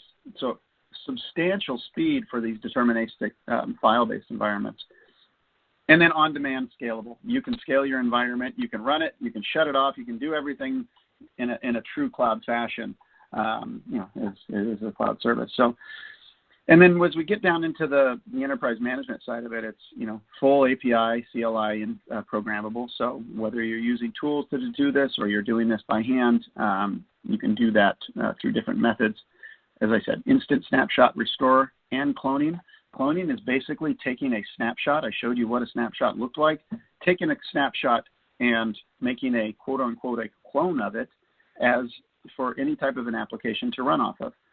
And what that really does is if you take a snapshot, which can happen instantly, think about running a dev environment or a test environment where you need to run, 150 instances of a test suite on one given set of data. Well, if you say, I want this to be as close to production as possible, you take a snapshot of that, and then you can do 150 clones of that all in seconds, effectively. Application consistent from a database standpoint. I told you it took 15 minutes, but the actual snapshot itself is only seconds. But you can do this very fast, and then you can spread it out. If you know, as I said, that test bed that needs 150 of your own individual volumes, you can clone it 150 times. You have one copy of data, and all of the clones, they're probably read access only in a scenario where you're doing test environments. But in that scenario, you can just read and run, and it doesn't cost you any additional space, doesn't cost you any additional money, and you can really scale that from that type of a scenario, like a dev test. But there's a lot of different ways that we have customers that use this. And then also built-in cross-region replication. So if you want to, actually, it's not preview anymore. I don't know how that one slipped in there. So that's a solution out there that you can replicate between data centers within the cloud provider. And then also, as you go and you choose the data sets for each of these environments, it's a matter of setting a performance level based on what you need. Maybe you need a slow volume or not a lot of performance out of it. You can set it up from a standard performance tier. But if you get up to things like log files and different scenarios, you can choose those ultra high performance, ultra high throughput based volumes to do that. And then you can choose which ones fit which environment the best. And then I'll say most of this remains the same, but think about a database environment where when we're talking about a database, whether it's SAP, whether it's Oracle, SQL, DB2, you name it. One of the big things with that is there's the file component. Maybe it's the binaries and the information or some of the different tools that you use from sharing purposes, whatever it is, that can be on the lower end of the performance tier. But then you're talking about often the data itself and the log environment itself, where you need that ultra fast access. So having a sub-millisecond latency file environment is key in order to be able to deliver that. And in some of the cases, especially where SAP HANA comes into play, there is an actual certification required in order to hit those metrics, where NetApp is the only shared file, or Azure NetApp Files is the only shared file environment in the cloud that meets the production requirements. It's certified for use with SAP HANA. And so that allows you to take advantage of not only scale up SAP, but also scale out SAP, because the data is in a shared access location. Really a big deal when you're talking about those SAP environments. But again, the performance is there for any type of database solution, and you get all those built-in tools, as I mentioned before, so that you can run your application, run your environments faster. And hit your metrics faster. Kubernetes, another one, where I kind of touched on that piece briefly with the tools that we offer, but underneath the covers, it's making sure that you have application access to storage that matches up with the Kubernetes engine. And I'm not going to spend too much time on these ones, because I don't want to run out of time with you guys. Virtual desktop environment, especially think about, with so many people working from home and needing to access the actual performance environments that are inside the cloud. We work very closely with the Azure Virtual Desktop environment. We have a new service that's rolled out called Spot PC that runs on top of this, but Azure NetApp Files is under the covers, where if you've got a enterprise scale deployment, you have thousands of users. We have one customer that deployed on a weekend 15,000 users when COVID hit, so they could have access to the internal environment. So some of these things that are very large scale, it's not really an application, but it almost becomes a critical component when you're talking about a large majority of your workforce outside of the data, outside of your offices. So anyway, so this is a big one. The performance allows the user to have a very nice experience. They don't have to sit there and wait for boots, so they don't have to wait for all this stuff, because the performance of the data environment, the performance of their profile details is very high. So some of these core pieces as to deploying a large-scale virtual desktop environment. And so I think those are a couple of them that I really wanted to highlight in this scenario. But I wanted to make sure that as we talk about some of these performance characteristics, talk about some of these situations, it's really about understanding what it means to you or your environment. From the simple side of it, which is just simple file shares or file service environments, vast majority of applications out there have some level of a file need.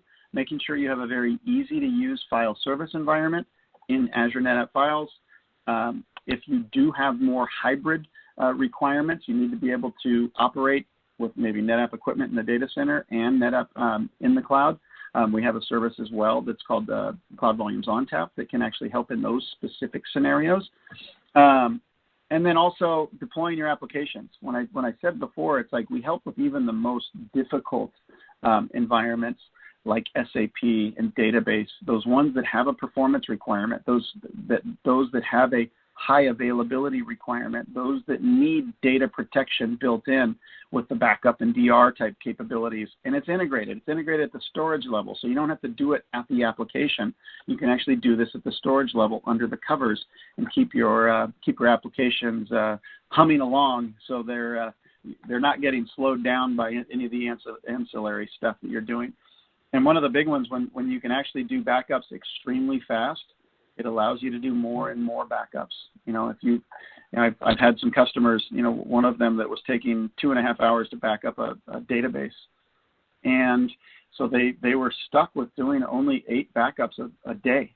They wanted a lot more of those, but it took 2.5 hours to back it up. And they moved their workload to Azure NetApp Files, and then they got instant backups, and they were able to switch that up to 100 backups a day. I could have done more, right? We can do up to 255 snapshots in a single volume. So there's some of these scenarios that allows their environment to be much more protected in case anything does go wrong. And, I don't want to say nothing goes wrong. There's stuff that happens all the time that's outside of our control. Maybe it's a compute layer, maybe it's a network problem, who knows? But making sure that you have regular backups so that your data is protected, and then you can recover from those when needed. Virtual desktops, I talked about high performance computing. Because of the latencies on Azure NetApp Files, you can actually now start to do some of those high performance type applications, whether it's depending on what industry you're in, there's a lot of different scenarios that can go down, but typically very much more custom from those scenarios. And then optimizing cost. Cost is always an issue. We always are dealing with cost. So let's make sure that when it comes to deploying, you can actually look at the resources. You can look at things that you do. You can be more efficient with them. You can optimize your environments with, as I said, removing a bottleneck that allowed our customer to save 60% on their compute costs. So it's substantial things that can happen here.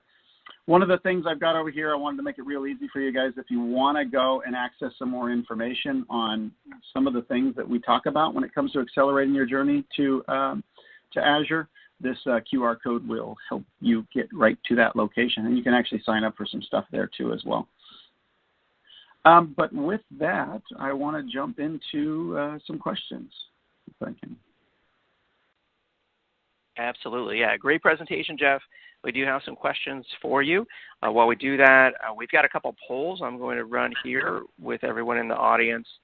First question is on the screen now, and that is, what's the primary challenge you're looking for a resolution today for?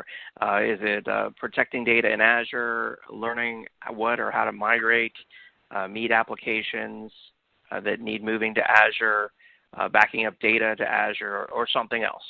So we want to hear your feedback while we take your questions. Let's see, Jeff, there's a couple questions here around kind of the difference between NetApp Files versus Azure storage. Maybe you could elaborate on that? Yeah, so one of the things here is there's a couple of different services that Microsoft offers, and from a file standpoint, they have, or sorry, from a storage standpoint, they have block level, your disk type storage, as well as a file service, and they have multiple tiers of the file services capabilities, where they have Azure Files, a premium version of that, and then they have Azure NetApp Files.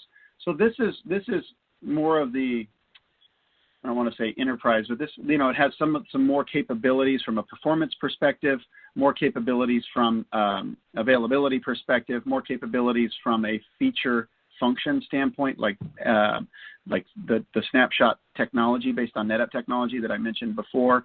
So there's a number of different things, but it's part of a portfolio from Microsoft, and And it includes a number of different things that are things that NetApp had brought along, through our history of dealing with our customers in the data center, but really been able to deliver that as one of Microsoft service in this scenario. So there's block, there's file. They also have Azure Blob, obviously. So those are in different places. But that one's a good question. Got it. Okay. And then let's see, there's another question here. They're asking, isn't Azure NetApp files on the Azure Marketplace? So the Azure Marketplace is the location where third-party services are available. So there's certain tools that NetApp offers. I kind of showed that map early on of our compliance tools like Cloud Data Sense and Cloud Insights for Vision. Those items will remain on the Azure Marketplace. Those are ones that it's a NetApp delivered service that goes through the Marketplace. But because Azure NetApp Files is Microsoft, it is a Microsoft product, that is actually coming directly off the Azure portal. So you'll just go into the storage environments in Azure, in the Azure portal, and you can launch Azure NetApp Files directly off of there. So that's because it's Microsoft's, you actually access it directly out of their Azure portal. Got it. Okay. And then I want to thank everyone for answering that poll there. It looks like really it's a kind of a distribution across distributed evenly across all the different answers. So let's move on to our next poll, and that is, what additional information would you like about the NetApp solution here that we just learned about? And I'll leave that up while we continue to take your questions. There's another question here from Ned who's asking, essentially, does NetApp Files provide services for non-Microsoft cloud platforms? For example, he's asking, could an AWS or Google Cloud still leverage NetApp Files? So Azure NetApp Files or NetApp, so it is an Azure-based service, right? So this is Microsoft Azure service. The only way that you would access something from a different cloud is really would be from a routing standpoint or a networking standpoint. You can access anything effectively at that point, but essentially NetApp has different services that we offer in each of the cloud providers' environments. So if we look at Google, if we look at AWS, NetApp offers a service called Cloud Volume Service as the fully managed service in that environment. A little bit different than what Azure NetApp Files is, but effectively one is for Azure, one is for Google, one is for AWS. You can access things from pretty much anywhere from a networking perspective, as long as your network allows you to do so. As long as you've set up your network and your accessibility in a way that you could do that, then there's no reason you couldn't. Okay, good to know. Thanks for clarifying that. Another question here, they want to know, are there other use cases for NetApp storage? So there's a whole host of use cases that we have. I highlighted a couple of them. I wanted to talk specifically on some of those that are really noticeable from a performance standpoint and from kind of that enterprise tools standpoint that we drive for. But high performance computing, I just briefly touched on it at the end. We have a couple of different verticals that we have stories in that environment. We do SQL. There's just a whole ton. I mean, you think about what, from a file service standpoint, there's so many applications that are out there that require some level of file share. One of those, some of those that we can talk about is if you have the opportunity to talk to one of our specialists, they definitely can point you in a lot of different directions. We have references. We have examples of different scenarios on, I would say, probably 20 different environments. So there's a whole host of them that we support there. I just wanted to talk about a couple of key ones from SAP and database environments. But there's a whole host of those, the AVD ones, right? So there's different ones that we do support, but there's a whole host that we can support after that. Okay, excellent. A lot of different use cases there. Another question here, Bradford's asking about, can we encrypt the data that's stored in NetApp files?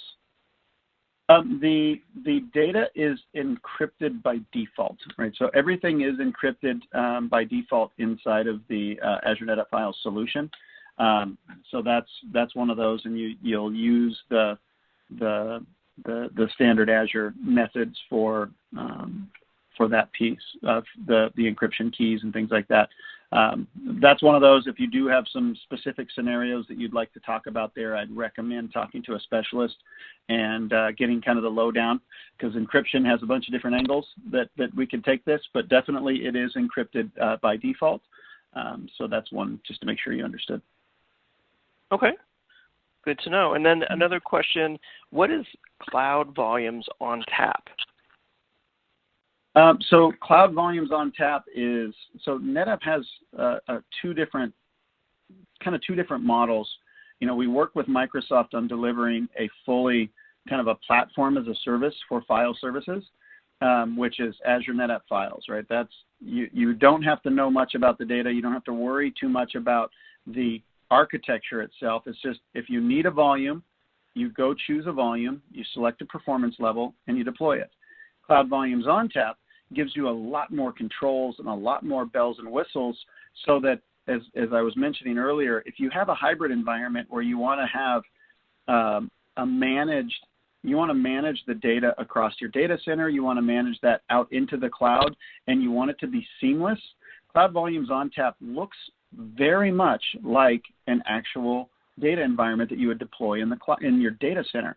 So you can manage it in the same way, you can set up replication in the same way, and then on top of that, you get some of the features and functions that NetApp is unable to deploy through the Azure NetApp File Suite, like deduplication, which allows you to actually reduce your storage footprint and be more efficient, you know, in those environments where Cloud Volume on Tap best fits. So there's a few different key things that's different with that one. It's more of a software as a service-based deployment model that deploys on top of Azure resources, and Azure NetApp Files is more of a platform as a service-based deployment engine. Got it. Okay. And so if folks want to get started with this, what do you recommend? What's the easiest route? So the best way to get going here, obviously go to netapp.com. You can see Azure NetApp Files there under our solutions area or products area. I did send that QR code. I showed you that QR code earlier. That'll take you directly to an environment where you can learn some more details. Yes, perfect. That QR code will take you right to the information specific to what I covered today. And then as well, give you some opportunities to learn a little bit more and potentially set up some time and talk with a specialist to help understand your specific scenarios and how the services that we offer across the board can really help you with your Azure-based deployments. Excellent. I love the QR code. I want to call everyone's attention to that. Take your phone or QR reader, whatever you have out, and check out that QR code. And I encourage everyone to learn more about the NetApp solution there, NetApp Files in Microsoft Azure. Jeff, it's been great having you on the event today. Thank you so much. All right. Thank you, guys. Appreciate it. And thank you to NetApp for supporting the event. Check out the QR code. Also check out the Handouts tab. There is a resource there on how to realize your file requirements in Azure. Make sure that you download that PDF. Looks like a very well done asset there, and you can read it or share it after the event. All right, and so with that, it's now time for our final gift card announcement. We have an Amazon $500 gift card. This one's going out to Kason Jennings from Indiana. Congratulations, Kason Jennings from Indiana. We'll reach out to all of our prize winners as well as our best question prize winners after the event. I'm just posting the prize winner list in the questions pane as well. And then before you go, I want to remind you to watch out for an email invitation to our upcoming MegaCast happening next week on understanding your cloud-native data protection and disaster recovery options. Happening next Thursday at noon. You'll hear from some really cool presenters on that event. I hope you'll join us. Again, watch out for an email invitation for that.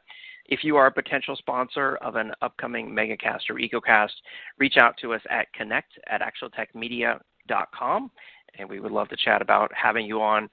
Don't forget about the Gorilla Guide Book Club. You can go to gorilla.guide or just click on the link on the bottom of the screen there and download full educational IT books at gorilla.guide. And then as soon as we end the event here, you'll be automatically redirected to our event referral page. If you enjoyed this event and learned something, hopefully you'll consider inviting your friends, your IT friends, and your IT coworkers to our upcoming events on this page. You'll be redirected to that right after the event. Thank you so much to all of our audience who took time out of your schedule to join us on the EcoCast today. I hope that you learned a lot, and I hope that you have a great day, and we'll see you next time.